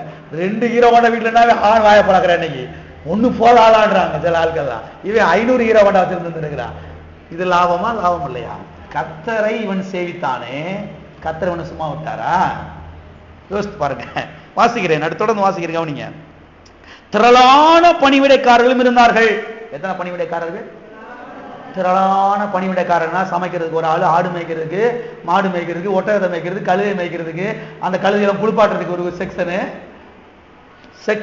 இருக்கிறாங்க வேலை பார்க்குறவங்க. வேலைக்காரங்கன்னா நீங்க மட்டும் ஒரு 5 பேர் வேலை பார்த்தாங்கன்னு சொல்லக்கூடாது. ஆயிரக்கணக்கான பேர் யோபுவுடைய வீட்டில் என்ன செய்தார்கள்? வேலை பார்த்தார்கள். அதனால் அந்த மனுஷன் கிழக்கத்தி புத்திரர் எல்லாரிலும் பெரியவனாயிருந்தான். கர்த்தரை தேடினாங்க யோபு. கடைசியில பார்த்தா ஓட்டாண்டி ஆயிட்டாங்க, பிசகாரணம் ஆயிட்டாங்க. அந்த கதை எங்க கேட்டிருக்கீங்களா? இல்ல. கர்த்தரை சேவித்ததினாலே இவ்வளவு லாபங்கள் யாருக்கு? யோபுவுக்கு. எனவே நாம் கர்த்தரை சேவிப்பது என்பது நமக்கு லாபம், நமக்கு நஷ்டம் கிடையவே கிடையாது. அருமையான தேவனுடைய பிள்ளைகளே, நாம் கர்த்தரை இன்னைக்கு தேடி வந்திருக்கிறோம். எதற்காக? லாபத்துக்காக. நான் சொல்லுகிறேன், சில காரியங்களை நீங்கள் அட்ஜஸ்ட் பண்ணும் பொழுது ஏராள லாபங்களை கர்த்தருடைய வாழ்க்கை என்ன செய்வார்? குவிப்பார். எத்தனை விசுவாசிக்கிறீங்க? ஆமென். வாசிப்போம். யோபுவின் புஸ்தகம் 22. நீர் அவரோட பழகி சமாதானமாயிரும், அதனால் உமக்கு லாபம் வரும். என்ன வரும்? நன்மை வரும், லாபம் வரும். இங்கே யோபுவின் நண்பனாகிய எலிப்பாஸ் யோபுவை பார்த்து சொல்லுகிறான். என்ன சொல்லுகிறான்? நீர் கர்த்தரோடே பழகி சமாதானமாய் இருந்தால் அதனாலே உமக்கு நஷ்டம் வராது, அதனாலே உமக்கு லாபம் வரும், அதனாலே உமக்கு நன்மை வரும், அதனாலே உமக்கு சுகம் வரும், அதனாலே உமக்கு தங்க வரும் அப்படின்னு சொல்றான். என்ன பச தங்க வருமா? ஆண்டவர் தானே எப்படி தங்க வரும்? அடுத்த ஒரு வசனத்துக்கு தாண்டி வாசிங்க. எல்லாத்தையும் வாசிக்க நேரம் இல்லை. இந்த வசனத்தை அப்படி வீட்டில் போய் வாசித்து பாருங்க. ஒரு 5 வசனங்களை, அதுக்கு பிறகு இருக்கக்கூடிய 5 வசனங்களை தொடர்ந்து வாசித்து பாருங்க வீட்டில் போய் என்னென்ன வருதுன்னு. நான் ஒன்றை மட்டும் வாசிக்கிறேன். 24. அப்பொழுது, அதாவது நீர் கர்த்தரோடே பழகி சமாதானமா இருக்கும் பொழுது, அப்படிதான் அந்த வசனத்தை வாசிக்கணும். சமாதானமா இருக்கும் பொழுது தூளை போல பொன்னையும் ஆற்று கற்களை போல ஓப்பீரின் தங்கத்தையும் சேர்த்து வைப்பீர். என்ன செய்வீர்? கர்த்தரோடு நெருங்கி பழகினா தங்கத்தை நிறைய சேர்த்து வைக்கலாம். இது என்ன பாஸ்டர் பைபிள்? அதாங்க பைபிள். இதுதான் பைபிள். அவரோட கூட பழகி சமாதானமா இருந்தால் அதனாலே உமக்கு நன்மை வரும், அதனாலே உமக்கு லாபம் வரும், அதனாலே உமக்கு பொண்ணு வரும், அதனாலே உமக்கு தங்க வரும், அதனாலே உமக்கு வெள்ளி வரும், அதனாலே உமக்கு சுக வரும், அதனாலே நீர் செய்வதெல்லாம் வாய்க்கும், அதனாலே உங்களுடைய ஜெபத்துக்கெல்லாம் பதில் வரும். எப்பொழுது? அவரோட பழகி சமாதானமா இருக்கும் பொழுது. அநேகர் அவரோட பழகிறதும் கிடையாது, அவரோட கூட சமாதானமா இருக்கிறதும் கிடையாது, ஓடிக்கிட்டே திரியுது. அப்புறம் லாபம் எங்க பாஸ்டர் அப்படின்னு கேட்குறது. லாபம் எப்படி வரும்? நீங்க அவரோட பழகலையே, அவரோட பேசலையே, அவரோட கூட சமாதானமா இல்லையே, அப்புறம் எப்படி லாபம் வரும்? ரட்சிக்கப்பட்டிருக்கீங்க, கர்த்தருக்கு ஸ்தோத்திரம். ஞானஸ்தானம் பண்றீங்க, கர்த்தருக்கு ஸ்தோத்திரம். அபிஷேகம் பண்றீங்க, கர்த்தருக்கு ஸ்தோத்திரம். இன்னைக்கு சேர்த்தா கண்டிப்பா பரலோகம் போவீங்க, அதுக்காக கர்த்தருக்கு ஸ்தோத்திரம். ஆனா லாபம் வரணும்னா, இந்த பூலோகத்திலே லாபம் வர வேண்டும் என்றால் பொண்ணு, வெள்ளி, தங்கம், சுகம், ஆரோக்கியம், வெற்றி, வளமை, வாழ்வு, செழிப்பு எல்லாம் வரணும்னா அவரோடு கூட என்ன செய்ய? நெருங்கி பழகி சமாதானமா என்ன செய்ய வேண்டும்? இருக்க வேண்டும். இருந்தா ஆட்டோமேட்டிக்கா வெள்ளி வரும், பொண்ணு வரும், குழந்தை வரும், மாப்பிள்ளை வரும், பொண்ணு வரும், அந்த பொண்ணு வரும், தங்கம் வரும், எல்லாம் வரும். எல்லாம் இருக்கிறீங்களா? ஆமென். எத்தனை விளங்கிருச்சு? இன்றைக்கு அநேக கிறிஸ்தவ திருச்சபைகளிலே போதகர்மார்கள் என்ன சொல்லுகிறார்கள் என்றால், அவரோட பழகி சமாதானம் இருந்தால் பரலோகம் போகலாம். அவரோடு கூட பழகி சமாதானம் இருந்தால் எங்க போகலாம்? பரலோகம் போகலாம். ஆனால் சத்தியவேதம் சொல்லுகிறது, அவரோட பழகி சமாதானமா இருந்தால் நன்மை வரும், லாபம் வரும், சுகம் வரும், சமாதானம் வரும், ஞானம் வரும், வெற்றி வரும், உயர்வு வரும், தங்கம் வரும், வெள்ளி வரும், ஐஸ்வர்யம் வரும், பொருட்கள் வரும், அதனாலே சகல விதமான ஆசீர்வாதங்களும் வரும் என்று சத்திய வேதம் சொல்லுகிறது. எனவேதான் சத்திய வேதத்தை எப்போதும் நாம் கவனிக்க வேண்டும், பார்க்க வேண்டும். பரலோகம் நிச்சயமா போவோம். இயேசு ஆண்டவரை ஏற்றுக்கொண்டிருக்கும் இல்லையா? நிச்சயமா செத்தா பரலோகத்துக்கு போவோம். அதுல எந்த ஒரு குழப்பமும் கிடையவே கிடையாது. ஆனால் சத்தியம் என்ன? அது மட்டும் கிடையாது, பரலோகம் போறது மாத்திரம் கிடையாது, அதோட கூட இவைகளும் நமக்கு என்ன செய்கிறது? வருகிறது. எல்லா காரணம் வைத்து சொல்லுவோம், நான் கர்த்தரோடு பழகி சமாதானமாய் இருக்கிறபடியால் எனக்கு நன்மை வருகிறது, சுகம் வருகிறது, ஆரோக்கியம் வருகிறது, வெள்ளி வருகிறது, பொண்ணு வருகிறது, தங்கம் வருகிறது, ஐஸ்வர்யம் வருகிறது, செழிப்பு வருகிறது, பெருக்க வருகிறது, லாபம் வருகிறது, சகல விதமான ஆசீர்வாதங்களும் எனக்கு வருகிறது. ஆமென்.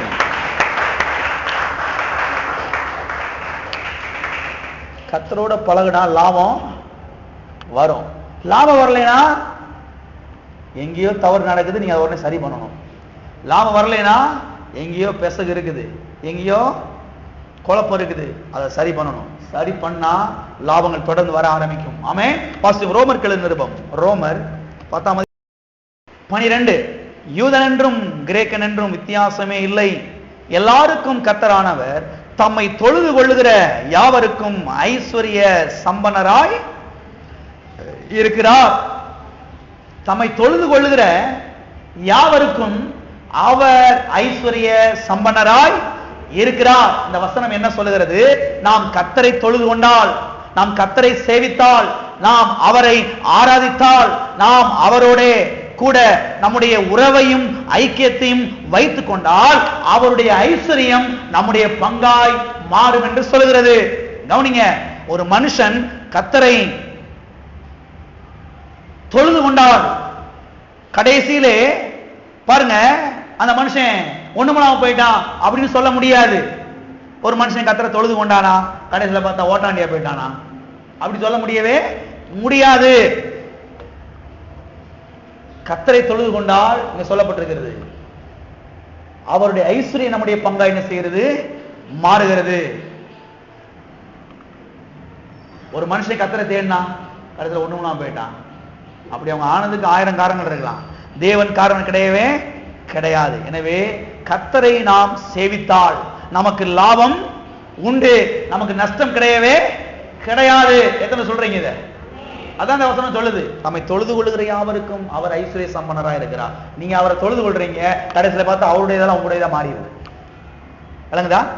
நீங்க அவரை தொழுது கொள்றீங்க, அவரோடு நெருங்கி பழகுறீங்க, அவரோடு ஐக்கியத்தை வைக்கிறீங்க, அவரோடு உறவை வைக்கிறீங்க, அவரோட எப்பயுமே பேசிக்கிட்டே இருக்கிறீங்க, அவரோட எப்பயுமே நேரத்தை செலவழிச்சுக்கிட்டே இருக்கிறீங்க. கடைசியில் என்ன ஆயிடுது? அவருடையதெல்லாம் உங்களுடையதா மாறியது, நீங்களும் பெரிய கோடீஸ்வரனா மாறியது.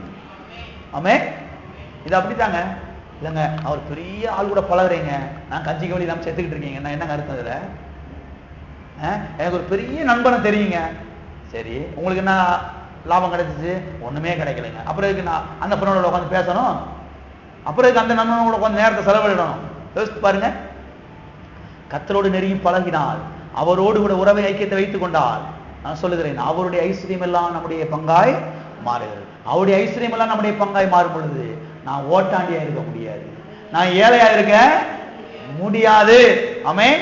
பாருங்க, லூக்கால சுவிசேஷம் 15ஆம் அதிகாரத்திலே அன்பின் தகப்பனை குறித்து நான் பார்க்கிறோம். அன்பின் தகப்பனோடு ஒட்டி கொண்டிருக்கிற வரைக்கும் மகனுக்கு எந்த நஷ்டம் கிடையவே கிடையாது. அப்பாவை விட்டு என்னைக்கு தூரம் போனானோ அன்னைக்கு எல்லா நஷ்டமும் வந்துருச்சு. செருப்பு காணாம போச்சு, மோதிரம் காணாம போச்சு, என்னென்ன காணாம போகணுமோ எல்லாம் காணாம போச்சு. சட்டையை கூட உருட்டு விட்டுட்டான் போல ஆளு, வரும்போது ஒண்ணுமா வந்திருப்பான் போல ஆளு. கர்த்தரோடு நெருங்கி இருந்த வரைக்கும் அவனுக்கு எந்த நஷ்டம் வரவே வரல, செல்வ செழிப்புல வாழ்ந்தான். கர்த்தரை விட்டு தகப்பனை விட்டு என்னைக்கு பிரிஞ்சு தூரமா போனானோ அன்னைக்கே எல்லா நஷ்டங்களும் வர ஆரம்பித்து விட்டது. கவனிங்கள், கடைசில மறுபடியும் தேவனிடத்துல வர்றான், மறுபடியும் தன்னுடைய அன்பின் தகப்பனிடத்திலே அவன் வருகிறான். வந்தா மறுபடியும் ஏராள லாபங்கள் வர ஆரம்பிச்சிருச்சு. அப்பாட்ட வந்தோடனே அப்பா சொல்றாரு, முதல்ல அவனை கொண்டு போய் குளிப்பாட்டுங்க, முதல்ல அவனை குளிப்பாட்டுங்க, உயர்ந்த வஸ்திரத்தை கொண்டு வந்து போடுங்க, மோதிரத்தை போடுங்க, செருப்பை போடுங்க. எத்தனை பேர் இருக்கிறீங்க? அப்பாட்ட நெருங்கி இருந்தா லாபம், அப்பா விட்டு தூரம் போனா நஷ்டம்தான். எத்தனை பேர் இருக்கிறீங்க? அப்பாட்ட நெருங்கி இருந்தா நல்லா பிரியாணி, நல்லா மியூசிக்கு, நல்லா மோதிரத்தெல்லாம் கையை காமிச்சுக்கிட்டு நல்லா இருக்கலாம். அப்பா விட்டு தூரம் போனா எல்லா நஷ்டங்களும் வர ஆரம்பிச்சிடும். அதனால தான் சொல்றேன் பாருங்க, அப்பாவோட நீங்கள் என்ன செய்ய வேண்டும்? நெருங்கி இருக்க வேண்டும். எனவே நம்முடைய தகப்பன் லாபத்தின் தகப்பன், அவரை ஒட்டி கொண்டால் நமக்கு ஏராள லாபங்கள் வரும், நமக்கு ஒரு நாள் நஷ்டங்கள் வரவே வராது. ஆமென். ஓகே, ஒரு சில உதாரணங்களை நாம் பார்த்து முடிப்போம். ஆதியாகமம் 15, ஆதியாகமம் 2, மன்னிக்கும் 1 வாசிக்கிறேன், 1 தான் சரி. இந்த காரியங்கள் நடந்த பின்பு கர்த்தருடைய வார்த்தை ஆபிரகாமுக்கு தரிசனத்திலே உண்டாகி, அவர், ஆபிரகாமே நீ பயப்படாதே, நான் உனக்கு கேடகமும் உனக்கு மகா பெரிய லாபமுமாயிருக்கிறேன் என்றார். எத்தனை விளங்கிருச்சு? ஆங்கிலத்தில் ரிவார்ட் என்று எழுதப்பட்டிருக்கிறது, தமிழ்ல பலன் என்று எழுதப்பட்டிருக்கிறது. பலன் கிடையாது, பலன். வார்த்தைகளை கவனிக்கணும் நீங்க. பலன் கிடையாது, பலனை கர்த்தர் தர்றாரு. ஆனா இங்க என்ன சொல்லப்பட்டிருக்கிறது? பலன் தர்றார். இங்க கர்த்தர் ஆபிரகாமிடத்திலே சொல்லுகிறார், நான் உனக்கு மகா பெரிய பலனுமாயிருக்கிறேன், நான் உனக்கு மகா பெரிய லாபமுமாயிருக்கிறேன் என்று சொல்லுகிறார். எனவே கர்த்தர் ஆபிரகாமை லாபத்துக்காக தான் அழைத்தார், நஷ்டத்துக்கான செயல அழைக்கல. கர்த்தர் சொல்றாரு, ஆபிரகாமே நான் உனக்கு மகா பெரிய லாபமுமாய் இருக்கிறேன் என்று சொல்லுகிறார். நான் சொல்றேன், கர்த்தர் ஆபிரகாமை அழைத்தாரே, ஆபிரகாமுடைய வார்த்தைக்கு கீழ்ப்படிஞ்சு ஆபிரகாம் வந்தானே, கர்த்தர் ஆபிரகாமுக்கு லாபத்தை கொடுத்தாரா கொடுக்கலையா? அமைதியா இருக்கிறீங்க. லாபத்தை கொடுத்தாரா கொடுக்கலையாங்க? ஏராள லாபத்தை கொடுத்தாருங்க. வாரிசையும் கொடுத்தார், ஈசாக்கையும் கொடுத்தாரு. அது மாத்திரமல்ல, ஏராளம் ஏராளம் லாபத்தை கர்த்தர் கொடுத்தார். வாசிப்போம் அந்த வசனத்தை. 24ஆம் அதிகாரம் 34-35. அப்பொழுது அவன், நான் ஆபிரகாமுடைய ஊழியக்காரன், ஆபிரகாமுடைய வேலைக்காரன் சொல்லுகிறான், கர்த்தர் என் எஜமானை மிகவும் ஆசீர்வதித்திருக்கிறார். எப்படி ஆசீர்வதித்திருக்கிறாரு? கர்த்தர் ஆசீர்வதித்திருக்கிறார். ஆபிரகாம் கர்த்தரை தேடினான், கர்த்தரை தொழுது கொண்டான். அதனுடைய விளைவு என்ன? கர்த்தர் ஆபிரகாமை மிகவும் ஆசீர்வதித்திருக்கிறார். அவர் சீமானாயிருக்கிறார். கவனிங்க, கர்த்தர் ஆபிரகாம அழைக்கும் போது ஆபிரகாம் சீமானா இல்ல, ஏதோ கொஞ்சம் 5-6 ஆடுகளை வச்சுக்கிட்டு அவன் இருந்துகிட்டு இருக்கிறான். கர்த்தர் வான் கூப்பிடுறாரு, வர்றான். கர்த்தருடைய வார்த்தை கீழ்ப்படிஞ்சு வந்து கீழ்ப்படிஞ்சு கர்த்தர் சொன்ன தேசத்துல இருக்கிறான். இங்க சொல்லப்பட்டிருக்கிறது, ஆபிரகாமை கர்த்தர் மிகவும் ஆசீர்வதித்தார். அவனை சீமான என்ன செய்தார்? மாற்றினார். கர்த்தர் உங்களை எதுக்காக அழைச்சிருக்கிறாரு? ஏன் பாச இப்பெல்லாம் சொல்றீங்க? நீ பார்த்து நீங்க கர்த்தர் உங்களை பார்த்து சொல்றாருங்க, நீங்கெல்லாம் சீமானா இருக்கணும், சீமாட்டியா இருக்கணும். பாஸ்டர் போதும் பாஸ்டர், ஒரு சின்ன வீடு, ஒரு சின்ன ஓட்ட சைக்கிள், ஒரு கொஞ்சோண்டு பாத்திரம் போதும் பாஸ்டர், ரொம்ப ஆசைப்படக்கூடாது பாஸ்டர். நீங்க ஆண்டவருக்கே பிரசங்கம் பண்றீங்களா? சிலர் ஆண்டவருக்கே பிரசங்கம் பண்ணிட்டு உட்காந்துட்டு இருக்கிறது. அதிக பிரசங்கித்தனம்லாம் பண்ணக்கூடாது. அதிக பிரசங்கித்தனம்லாம் பண்ணக்கூடாது. வேதத்தை கவனிக்க வேண்டும். கர்த்தர் ஆபிரகாமை கூப்பிட்டாரு. எதுக்காக கூப்பிட்டாரு? சீமானாய் ஆக்குவதற்காக. கர்த்தர் உங்களை எதுக்கு கூப்பிட்டு இருக்கிறாருங்க? சீமானாய் ஆக்குவதற்காக. இந்த தேனி மாவட்டத்துல இங்க இருக்கிற அத்தனை பேர் ஒவ்வொரு சீமானா இருக்கணுங்க. அதுதான் கர்த்தருடைய திட்டம். அதுதான் கர்த்தருடைய திட்டம். தெரிந்து கொள்ளுங்கள். நீங்க சீமானா இருக்கணும். கர்த்தரை தேட வேண்டிய விதத்துல ஒழுங்கா தேடினீங்கன்னா, நான் சொல்றேன், இன்னும் ஒரு சில வருஷங்கள்ல நீங்களே சீமானா இருப்பீங்க. அப்புறம் சீமான்கள நான் பாஸ்டா இருப்பேன். கதை புரியுதா? நான் யாருக்கு பாஸ்டா இருக்கிறேன்? சீமான்களுக்கு பாஸ்டருங்க. நாங்க சீமாட்டைகளுக்கு பாஸ்டர். வரும்போது சீமானா வரல நீங்கெல்லாம். ஆனா வந்துட்டீங்க கத்தட்ட, கர்த்தர் உங்களை சீமானா ஆக்க விட மாட்டாரு. அதுக்கு தான் கர்த்தர் உங்களை பிடிச்சிருக்கிறாரு. கர்த்தர் அதுக்கு தான் உங்களை கூப்பிட்டு இருக்கிறார். கர்த்தர் அதுக்கு தான் ஆபிரகாம் கூப்பிட்டாரு, வா உன்னை சீமானா ஆக்கி இந்த உலகத்தையே காட்டுறேன் நான் யாருன்னு. கர்த்தர் உங்களை பிடிச்சிருக்கிறார். எதுக்கு? உங்களை சீமானாய் ஆக்குவதன் மூலமாக இந்த ஊருக்கே அவர் யார் என்பதை காட்ட விரும்புகிறார். ஆமென். எனவே கர்த்தர்ட்ட சொல்லுங்க, ஆண்டவரே என்னை சீமானா ஆக்கி அது மூலமா உண்மை யார் என்பதை இந்த ஊருக்கு காண்பீங்க ஆண்டவரே. இதுதான் சரியான ஒரு இது. சும்மா எனக்கு எப்படி வாய் உளறி உளறி அப்படிலாம் கேட்காதீங்க. நல்லா ஜெபம் பண்ணுங்க. நல்லா கர்த்தர் என் எஜமானை மிகவும் ஆசீர்வதித்திருக்கிறார். அவர் சீமானாய் இருக்கிறார். கர்த்தர் அவருக்கு ஆடு மாடுகளையும் வெள்ளியையும் பொன்னையையும் வேலைக்காரரையும் வேலைக்காரிகளையும் ஒட்டகங்களையும் கழுதைகளையும் அடே அப்பா எம்புட்ட கொடுத்திருக்கிறாருங்க. எல்லாத்தையும் கொடுத்திருக்கிறாரு. அது மாத்திரமல்ல, அவனுக்கு ஒரு குமாரனை கொடுத்திருக்கிறாரு. அந்த குமாரனுக்கு பொண்ணு பார்க்கறதா இப்ப நான் வந்திருக்கிறேன்றாரு. எல்லாத்தையும் கொடுத்து கடைசியில பையன் என்ன பண்றதுங்க? பையன் என்ன பண்றது சொல்லுங்க நீங்களே. ஆளு வேணாமா அனுபவிக்கிறதுக்கு? அதனால்தான் கர்த்தர் கொடுக்கிறார். கர்த்தர் எல்லாத்தையும் கொடுக்கிறார். எல்லா லாபத்தையும் கொடுக்கிறார் கர்த்தர். எனவே கர்த்தர் உங்களையும் லாபத்துக்கென்றே அழைத்திருக்கிறார். இதை விசுவாசியுங்கள். ஏராள லாபங்கள் கர்த்தர் உங்களுக்கு என்ன செய்வார்? வர பண்ணுவார். ஆமென்.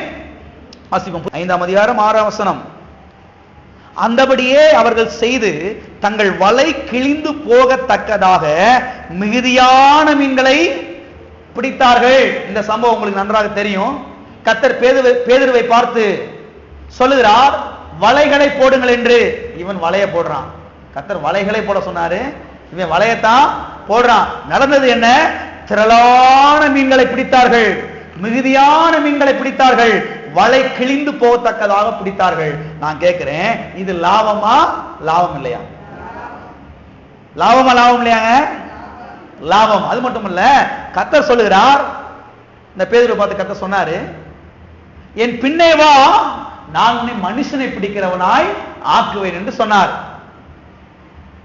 உடனே பேதுரு வலை போட்டு எல்லாவற்றையும் போட்டுட்டு இயேசுவின் பின்னால போக ஆரம்பிச்சிட்டான். ஏன் உடனே இயேசுவின் பின்னால போனா தெரியுமா? லாபம் கிடைத்தபடினாலே தான் இயேசுவின் பின்னால போனான். லாபம் கிடைக்கலனா போயிருக்கவே மாட்டான். இவர் பின்னால போனா நம்மளும் ஓட்டாண்டி ஆக வேண்டியதுதான் அப்படின்னு நினைச்சிருந்தானா போயிருப்பானா? எப்ப இவரே பாக்குறதுக்கு பரிதாபமா இருக்கிறாரு, இயேசுவே பாக்குறதுக்கு கொடுத்துருக்கு ட்ரெஸ் இல்லாம ஒண்ணும் இல்லாம பாவம் அவரு அப்புறாணியா இருக்கிறாரு. இவர் பின்னால போனா நமக்கு என்னப்பா கிடைக்க போகுது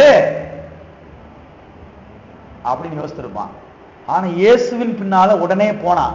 ஏன் போனானா அவனுக்கு ஒரு காரியம் விளங்கிருச்சு, இவர் பின்னால போனா எவனுமே நஷ்டப்படவே மாட்டான். இவர் பின்னால போனா ஏராள லாபங்கள் வரும் சொல்லி இவனுக்கு விளங்கிருச்சு.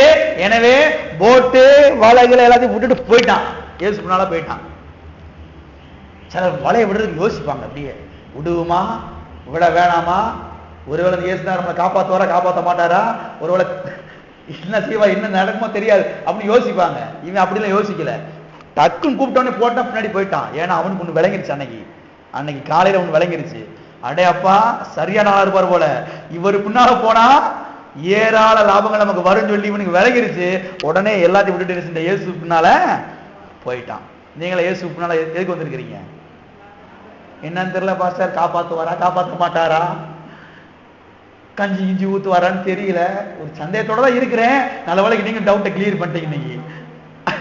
அப்படி இல்லை, நான் சொல்லுகிறேன், இந்த இயேசுவை நம்பி கெட்டு போனவே இந்த உலகத்துல எவனுமே கிடையாது. இந்த இயேசுவை நம்பினால் நான் சொல்றது ஏராள லாபங்கள் இருக்கிறது. அது மட்டும் இல்ல, ஏன் பேதுரு வலைய போட்டுட்டு உடனே போனான் தெரியுமா? அதை கவனிங்க. இவன் அங்க வலைய போடுறான், ஏராள மீன் கிடைச்சிருச்சு, அதுல ஒண்ணு விளங்கிருச்சு. ரைட்டு, இங்க ஒரு சொன்னா வலைய போட்டோம், மீன் இவ்வளவு மீன் சிக்கிருச்சு, அப்ப லாபம் வச்சு இருக்குது ஏராளம், ஒரு பின்னாடி போனா நமக்கு லாபம் கிடைச்சுன்னு சொல்லி போனா, அது ஒரு முக்கியமான காரியம். ஆனா ஏன் இயேசு கூப்பிட்ட உடனே பின்னாடி போனா தெரியுமா? இயேசு இவனுடைய போட்டு மேல போதிக்கிறாரு, பிரசங்கம் பண்றாரு.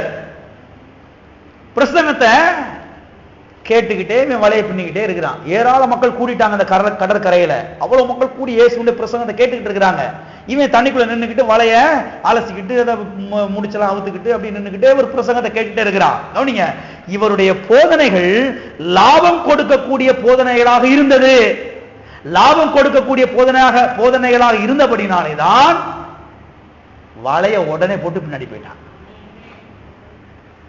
நஷ்டத்தை கொடுக்கக்கூடிய போதனைகளாக இருக்கும் என்றால் வலை என்ன செஞ்சிருக்க மாட்டான், போட்டுட்டு போயிருக்கவே மாட்டான். கவனிங்க, இன்றைக்கு அநேக திருச்சபையின் போதனைகள் எப்படி இருக்கிறது என்றால் லாபத்தை தரக்கூடியதாக இல்லை. கவனிங்க, இன்றைக்கு திருச்சபையின் போதனைகள் எப்படி இருக்க வேண்டும் என்றால் லாபத்தை கொடுக்கக்கூடியதான் அது இருக்க வேண்டும், நஷ்டத்தை தரக்கூடியதாக இருக்கவே இருக்கக்கூடாது.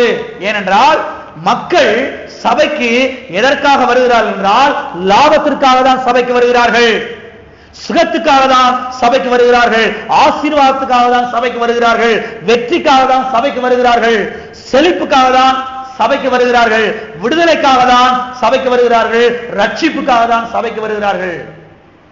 ஒரே வார்த்தையில சொன்னா ஜனங்கள் சபைக்கு எதுக்காக வர்றாங்க? லாபத்துக்காக என்ன செய்யறாங்க? வருகிறார்கள். நஷ்டத்துக்காக என்ன செய்ய யாரும் சபைக்கு வரவே வரல. அவையதான் பாருங்க, திருச்சபையின் போதனைகள் எப்படி இருக்கணும்னா லாபத்தை தரக்கூடிய போதனைகளாக இருக்க வேண்டும், நஷ்டத்தை தரக்கூடிய போதனைகளாக இருக்கவே இருக்கக்கூடாது. நீங்க அநேக பாருங்க நஷ்டத்தை கொடுக்கக்கூடிய பாருங்க சில சட்டத்திட்டங்களை தான் அவங்க போதிக்கிறாங்க. இதை கலட்டு, அதை கலட்டு, இதை மாட்டு, அதை தூக்கி எறி, அவங்க யோசிக்கிறாங்க. இது நஷ்டம், இது நமக்கு நஷ்டம். அதனால இந்த இயேசுநாதர் வேணாம், இயேசுநாதர் சபை எனக்கு வேணாம். எதற்கு விளங்குது? இயேசுநாதர் வந்தா நீ நகை போடக்கூடாது, நீ தலையை சீவக்கூடாது, தலையில கிளிப்பு குத்தக்கூடாது, சாடை மாட்டி தொங்க விடக்கூடாது, நீ கொலுசு போடக்கூடாது, நீ மூக்குத்தி போடக்கூடாது, நீ வெள்ளச்சலதான் கட்டணும், எல்லாத்தையும் அவுத்தி எரிஞ்சிடணும் அப்படின்னு சபையிலே போதனைகள் நடக்கும் பொழுது மக்கள் யாரும் ஒன்றும் முட்டாள் கிடையாது. எத்தனை சொல்றீங்க? மக்கள் முட்டாள் கிடையாது. மக்களுக்கு அறிவு இருக்குது, அவங்க பார்க்குறாங்க. இயேசுநாதர்கிட்ட போனா நமக்கு நஷ்டம் தான்னா எனக்கு அந்த இயேசுநாதரே எனக்கு வேணாம். அவர் சிலுவையில் ஒருவர் தொங்கியிருந்தா பரவாயில்ல, சந்தோஷம். ஆனா அந்த இயேசு எனக்கு வேணவே வேணான்ட்டு போயிடுவாங்க. திருச்சபையிலே போதனைகள் எப்படி இருக்கணும்? லாபத்தை தரக்கூடியதாக இருக்க வேண்டும். இயேசு கிறிஸ்து லாபத்தை கொடுக்கக்கூடிய போதனையை தான் பண்ணாரு. அதனால தான் இயேசு அவர் கூப்பிட்ட உடனே வலையை போட்டை விட்டுட்டு இயேசுக்கு பின்னால என்ன செஞ்சான்? போனா. இவர் பின்னால போனா ஏராள லாபங்கள் நமக்கு என்ன செய்கிறது இருக்கிறது. அவன் போனான். எத்தனை விளங்கிடுச்சு? நீங்களா எதுக்கு வந்திருக்கிறீங்க? லாபத்துக்கு வந்துருக்கீங்க. நான் உண்மையாவே இன்னைக்கு உங்கள்ட்ட கேட்கிறேன், இங்க வந்தனால உங்களுக்கு லாபம் கிடைச்சிருக்கா கிடைக்கலையா? சிலர் கை வரவே மாட்டேங்குது. லாபம் பெற்றும் கை வரமாட்டேங்குது. பாருங்க, நன்றியுள்ள இருதயத்தை கர்த்தர் விரும்புகிறார். கர்த்தர் கொடுத்த லாபத்துக்காக நன்மைகளுக்காக நன்றி செலுத்தும் பொழுதுதான் அடுத்த நன்மை என்ன செய்யும்? வரும். எத்தனை இருக்கீங்க? எனவே சபை எதுக்கு இருக்கிறது? மக்களுடைய லாபத்துக்காக இருக்கிறது. கர்த்தர் சபை எதற்காக இந்த பூமியில வைத்திருக்கிறார்? மக்களுடைய லாபத்துக்காக. ஆமென். மக்களுடைய லாபத்துக்காக. வாசிப்போம், ஒரு வசனத்தை வாசித்து நாம் முடிப்போம். யோவான் எழுதின சுவிசேஷம் 6ஆம் அதிகாரம் 9ஆம் வசனம். இங்கே ஒரு பையன் இருக்கிறான். அவன் கையில் 5 வாற்கோதுமை அப்பங்களும் உண்டு. 5 வாற்கோதுமை அப்பங்களும் 2 மீன்களும் உண்டு. ஆனாலும் அவைகள் இத்தனை ஜனங்களுக்கு எம்மாத்திரம் என்றான். பாருங்க, இந்த சம்பவம் உங்களுக்கு நல்லா தெரியும். வனாந்தரத்தில் இயேசு போதிக்கிறாரு 3 நாட்கள். எல்லாரும் ஜனங்கள் வருகிறார்கள். அங்க ஒரு பையனும் வர்றான். அவங்க அம்மா அவனுக்கு நிறைய சாப்பாடுலாம் கொடுத்து விட்டுருப்பாங்க போல, நிறைய அப்பங்கள் நிறைய மீன்லாம் கொடுத்துருப்பாங்க போல. 3 நாள் சாப்பிட்டான் போல. மிச்சம் இருந்தது 5 அப்பம் 2 மீன். இயேசு சொல்றாரு, யார்கிட்ட இருக்கான்னு பாருங்கப்பா, கொஞ்சம் பார்த்துட்டு வாங்க. அங்க பார்த்தா ஒரு பையன் இருக்கு. அந்த பையன் என்ன இருக்குது? 5 அப்பம் 2 மீன் இருக்குது. இந்த சீசர்லாம் போய் அவங்ககிட்ட கேட்டிருக்கணும், அப்படித்தானே? சீசர்லாம் போய் கேட்டிருக்கணும். 5 அப்பம் 2 மீன் இருக்குப்பா, அது இயேசு கிறிஸ்து கேட்கிறாரு, கொடுன்னு கேட்டிருக்கணும். கேட்ட உடனே தூக்கி கொடுக்குறான். அதை நீங்க கவனிக்கணும். கேட்ட உடனேயே தூக்கி கொடுக்குறான். சின்ன பையன் என்ன சொல்லுவான்? ஏன் வீட்டு, நான் எங்க அம்மா என்ன கொடுத்துருக்கா, நான் தரமாட்டேன் அப்படின்னு இருப்பான். அப்படித்தானே? அப்படித்தானேங்க? நான் யாருக்கும் தரமாட்டேன், நான் எங்க அம்மா எனக்கு கொடுத்துருக்காங்கன்னு இருப்பான். ஆனா தூக்கி கொடுக்குறான். ஏன் தூக்கி கொடுக்குறானா? இவனுக்கு ஒரு காரியம் விளங்கிருச்சு. இயேசு கிறிஸ்துவ கொடுத்தா கண்டிப்பா நமக்கு லாபம் வரணும். அவனுக்கு விளங்கிருச்சு. அங்க வந்து மத்த பெரியவங்களுக்கு விளங்குச்சா விளங்கலையோ, அவனுக்கு நல்லா விளங்கிருச்சு. இந்த 5 அப்பம் 2 மீன் அவர்கிட்ட கொடுத்தா நிச்சயமாக நான் வீட்டுக்கு போகும்போது நிறைய கொண்டு போவேன்னு சொல்லி அவனுக்கு விளங்கிருச்சு. எனவே உடனே தூக்கி கொடுத்துட்டான். எத்தனை விளங்கிருச்சு பாருங்க. அதான் இயேசு கிறிஸ்து சொன்னாரு, ஒருவன் சிறு பிள்ளையை போல் ஆகாவிட்டால் தேவனுடைய ராஜ்யத்திலே பிரவேசிக்க மாட்டான். சிலர் பாருங்க, தசமா கொடுக்குறது கூட அப்படியே ஆன்றாங்க. கத்த சொல்ற அந்த சின்ன பையனை பாரு, கொஞ்சம் கேட்டவனை கொடுத்தான் பாரு, கேட்டவனை கொடுத்தான் பாரு. ஒருவன் சிறு பிள்ளையை போல் ஆகாவிட்டால் தேவனுடைய ராஜ்யத்திலே பிரவேசிக்க மாட்டான். இவனுக்கு ஒன்று விளங்கிருச்சு. இயேசு கிறிஸ்து போதனை கேட்டுட்டே இருக்கிறான். அவனுக்கு ஒரு காரியம் நல்லா விளங்கிருச்சு. இவர்கிட்ட கொடுத்தா நமக்கு நஷ்டம் வரவே வராது, இவர்கிட்ட கொடுத்தா நமக்கு நிறைய லாபம் அவனுக்கு விளங்கிருச்சு. சீசர் வந்து கேட்டவனை தூக்கி கொடுத்துட்டான். வேகமா கொடுத்தா கொடுக்கலையா? கொடுத்துட்டான். கொடுத்ததுல அவனுக்கு பெரிய சந்தோஷம். நான் ஆண்டவருக்கு கொடுத்துருக்கிறேன், ஆண்டவருக்கு நான் கொடுத்துருக்கிறேன். இப்ப நான் கேட்கிறேன், கர்த்தர் இவனுக்கு லாபத்தை கொடுத்தாரா கொடுக்கலையா? கொடுத்தாரா கொடுக்கலையா? வாசிப்போம். அந்தபடியே அவர்கள் சேர்த்து வாற்கோதுமை அப்பங்கள் 5 அவர்கள் சாப்பிட்டு மீதியான துணிக்கைகளினாலே 12 கூடைகளை நிரப்பினார்கள். எத்தனை கூட? 12 கூட. எல்லாம் சொல்லுங்க, 12 கூட. இவன் கொடுத்தது எத்தனை? 5 அப்பம் 2 மீன். கர்த்தர் ஆசீர்வதிக்கிறாரு. 20,000 பேர் கிட்ட சாப்பிடுறாங்க. 5,000 புருஷர்கள் எழுதப்பட்டிருக்கிறது. 5,000 மனைவியில சேர்த்தா 10,000, 2 பிள்ளைகளை சேர்த்தா ஒவ்வொரு வீட்டுக்கும் அது போக நிறைய வந்திருப்பாங்க. அப்ராக்சிமேட்லி 20,000 பேர். 20,000 பேர் சாப்பிட்டு மிச்சம் எத்தனை கூட? எத்தனை கூட? 11 கூடையா 13 கூடையா? அது என்னங்க 12 கூட? 11 இல்ல 13 இல்ல, கரெக்டா 12. என்னன்னா இயேசு கிறிஸ்து என்ன பண்ணியிருந்திருக்கணும்? 12 சீசரோட வான்னு கூப்பிட்டு 12 சீசரோட தலையில இந்த கூடையை தூக்கி வச்சு இந்த பையன் பின்னாடியே போய் அவங்க வீட்டுல இறக்கி வச்சுட்டு வா அப்படின்னு சொல்லி இருந்திருக்கணும். எத்தனை விளங்கிருச்சு? அவனுக்கு அன்னைக்கு அவ்வளவு லாபம். 5 அப்ப 2 மீனை கொடுத்ததுனால அவனுக்கு எவ்வளவு லாபம்? 12 கூட நிறைய லாபம். நம்முடைய தேவன் லாபத்தின் தேவனாக இருக்கிறார். நம்முடைய தகப்பன் லாபத்தின் தகப்பனாக இருக்கிறார். அவர்கிட்ட நீங்க ஒன்ன கொடுத்தீங்கன்னா அதை அவர் வெறுமையா கொடுக்க மாட்டார், சும்மா கொடுக்க மாட்டாரு. அதை ஆசீர்வதிச்சு அதை நிரப்பி ஏராளம் தாராளமாய் உங்களுக்கு திரும்ப கொடுப்பார். ஆமென். எத்தனை பேர் இருக்கிறீங்க? நம்முடைய தேவன் லாபத்தின் தகப்பனாக இருக்கிறார். கர்த்தர் உங்களை லாபத்துக்கு என்ன செய்திருக்கிறார்? அழைத்திருக்கிறார். நஷ்டத்துக்கு அழைக்கவே ஏராள லாபத்தை கர்த்தர் கொடுத்திருக்கிறாரு. முதலாவது அதற்காக கர்த்தருக்கு நன்றி செலுத்துங்க. கர்த்தாவே, இதுக்கு முன்னால் இவ்வளவு லாபங்களை கொடுத்திருக்கிறீர், இந்த லாபத்தை கொடுத்திருக்கிறீர், இந்த லாபத்தை கொடுத்திருக்கிறீர், அதற்காக உங்களுக்கு ஸ்தோத்திரம் ஆண்டவரே. இன்னும் ஏராள லாபத்தை நீ எனக்கு தரப்போகிறீர், அதற்காக உங்களுக்கு ஸ்தோத்திரம் என்று அந்த விதத்துல தான் ஸ்தோத்திரம் சொல்லணும். ஆண்டவர் எனக்கு என்ன கொடுத்தாரு, என்ன ஆச்சு, ஏதாச்சு புலம்புற நிறுத்துங்க. முதல்ல ஏற்கனவே கொடுத்திருக்கிறார்ல, அதுக்கு நன்றி செலுத்தணுமா? அதுக்கு நன்றி செலுத்தணுமாங்க? யோசித்து பாருங்க. இந்த யோபுடைய பிரச்சனை என்னன்னா, 10 பிள்ளைங்க நல்லா இருக்கும்போது வாயத்தும் தோத்திரமே வரல. அதான் போதிக்க போறோம். ஞாயிற்றுக்கிழமை சாயங்காலம் வாங்க ஆராதனை. 10 பிள்ளை நல்லா இருக்குது, கொழு கொழுன்னு இருக்குது, ஆரோக்கியமா இருக்குது, நல்ல சுகமா இருக்குது, அப்பெல்லாம் வாயத்திலிருந்து தோத்திரமே வரல. ஆனா 10 பிள்ளைங்க செத்து போன பிறகு கர்த்தர் கொடுத்தார், கர்த்தர் எடுத்தார், கர்த்தருடைய நாமத்துக்கு தோத்திரம், பெரிய தோத்திரம் வருது. செத்து போன பிறகு நல்லா இருக்கும்போது தோத்திரம் சொல்லணும் அறிவுலாம் இல்ல. சில கிறிஸ்தவங்களுடைய இது அதாங்க, கர்த்தர் எவ்வளவு செஞ்சிருக்கிறாருக்கு முன்னாடி அதெல்லாம் யோசிச்சு பார்க்கறதே கிடையாது, அதெல்லாம் சிந்திக்கிறதே கிடையாது. இப்ப சின்ன ஒரு காரியம் நடக்கல, அதுக்கு போட்டு உருட்டுறது, வேண்டாதெல்லாம் பிக்கிறது, அது ஏன் இதுன்னு கேள்வி கேட்கறது. கொஞ்சம் யோசிச்சு பாருங்க, கொஞ்சம் யோசிங்க, அதெல்லாம் கொஞ்சம் சிந்திப்போம். நாம அலசி ஆராய்ந்து பார்ப்போம்.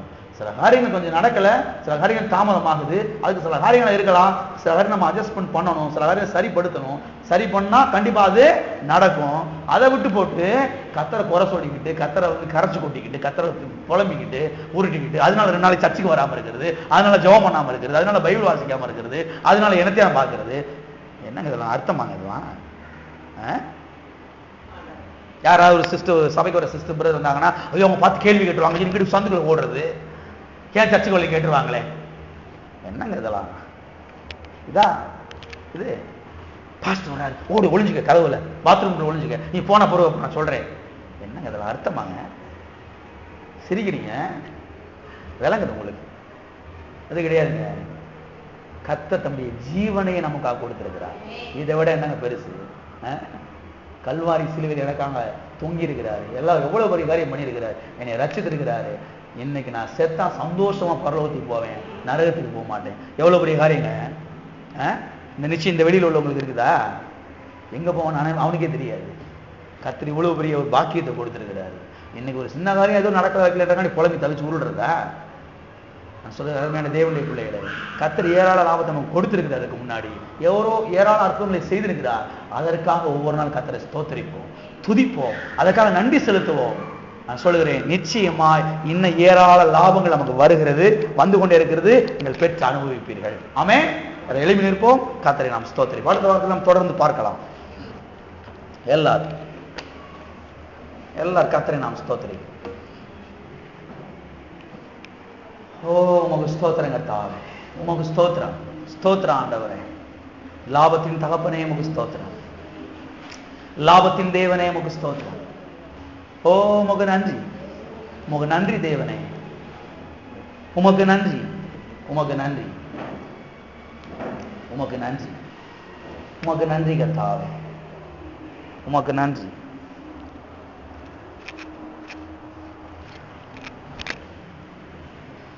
உமக்கு நன்றி ஆண்டவரே, உமக்கு நன்றி, உமக்கு நன்றி. எல்லாரும் கர்த்தரை நாம் ஸ்தோத்திரிப்போம். கர்த்தாவே, என்னை நானே சரி பண்ண எனக்கு உதவி செய்யுங்க ஆண்டவர். புலம்புறதை, கரைச்சி போட்டுறதை, முறுமுறுக்கிறத நிறுத்த உதவி செய்யுங்க. எனக்கு எவ்வளவு செய்திருக்கிறீங்க ஆண்டவரே, எவ்வளவு பண்ணிருக்கிறீங்க ஆண்டவரே. எங்கேயோ கடந்த என்னை நீங்க கொண்டு வந்திருக்கீங்க. உமக்கு நன்றி. உங்களுடைய கடைசி சொட்டு ரத்தத்தையே சிந்திருக்கிறீங்களே. உங்களுடைய அன்பு எவ்வளவு பெருசு ஆண்டவர், எவ்வளவு லாபத்தை எனக்கு தந்திருக்கீங்க இதுக்கு முன்னால. இன்னைக்கு இருக்கிற சில சூழ்நிலைகளை பார்த்து ஏதோ புலம்பிட்டேன், ஏதோ உளறி கொட்டிட்டேன். மன்னிங்க ஆண்டவரே, என்னை தாழ்த்துகிறேன். எனக்கு உதவி செய்யும், எனக்கு உதவி செய்யுங்க தான். ஹல்லேலூயா, ஹல்லேலூயா. உமக்கு நன்றி, உமக்கு நன்றி. ஹல்லேலூயா. நல்ல பிதாவே, கர்த்தராகிய இயேசு நாமத்தில் உம்முடைய சமூகத்திலே நாங்கள் வருகிறோம். ஆசீர்வதிக்கப்பட்ட இந்த வேலைக்காக நாங்கள் உமக்கு நன்றி செலுத்துவோம். தகப்பனே, நீர் எங்களை லாபமான வழியில் நடத்துகிற தகப்பனாக இருக்கிறீர். கர்த்தாவே, உமக்கு ஸ்தோத்திரம். நீ லாபத்தை கொடுக்கிற தகப்பனாக இருக்கிறீர். ஏராள லாபங்களை தந்திருக்கிறீர். நீ வருகிற நாட்களிலேயும் ஏராள லாபங்களை நீ தரப்போகிறபடியாக முன்கூட்டியே நாங்கள் ஸ்தோத்தரிக்கிறோம், நன்றி செலுத்துகிற கர்த்தாவே. பிள்ளைகள் இப்படி கரத்தில் நாங்கள் கொடுக்கிறோம். எல்லா நஷ்டங்கள், இழப்புகள் இயேசு நாமத்தினாலே மறைந்து போகட்டும் கர்த்தாவே. இயேசு நாமத்தினாலே லாபங்கள் உண்டாகட்டும், லாபங்கள் உண்டாகட்டும் கர்த்தாவே. அவிதமாய் செய்ததற்காக உமக்கு நன்றி. எல்லா துதிகான மகிமை உமக்கே நாங்கள் செலுத்துவோம். இயேசு நாமத்தில்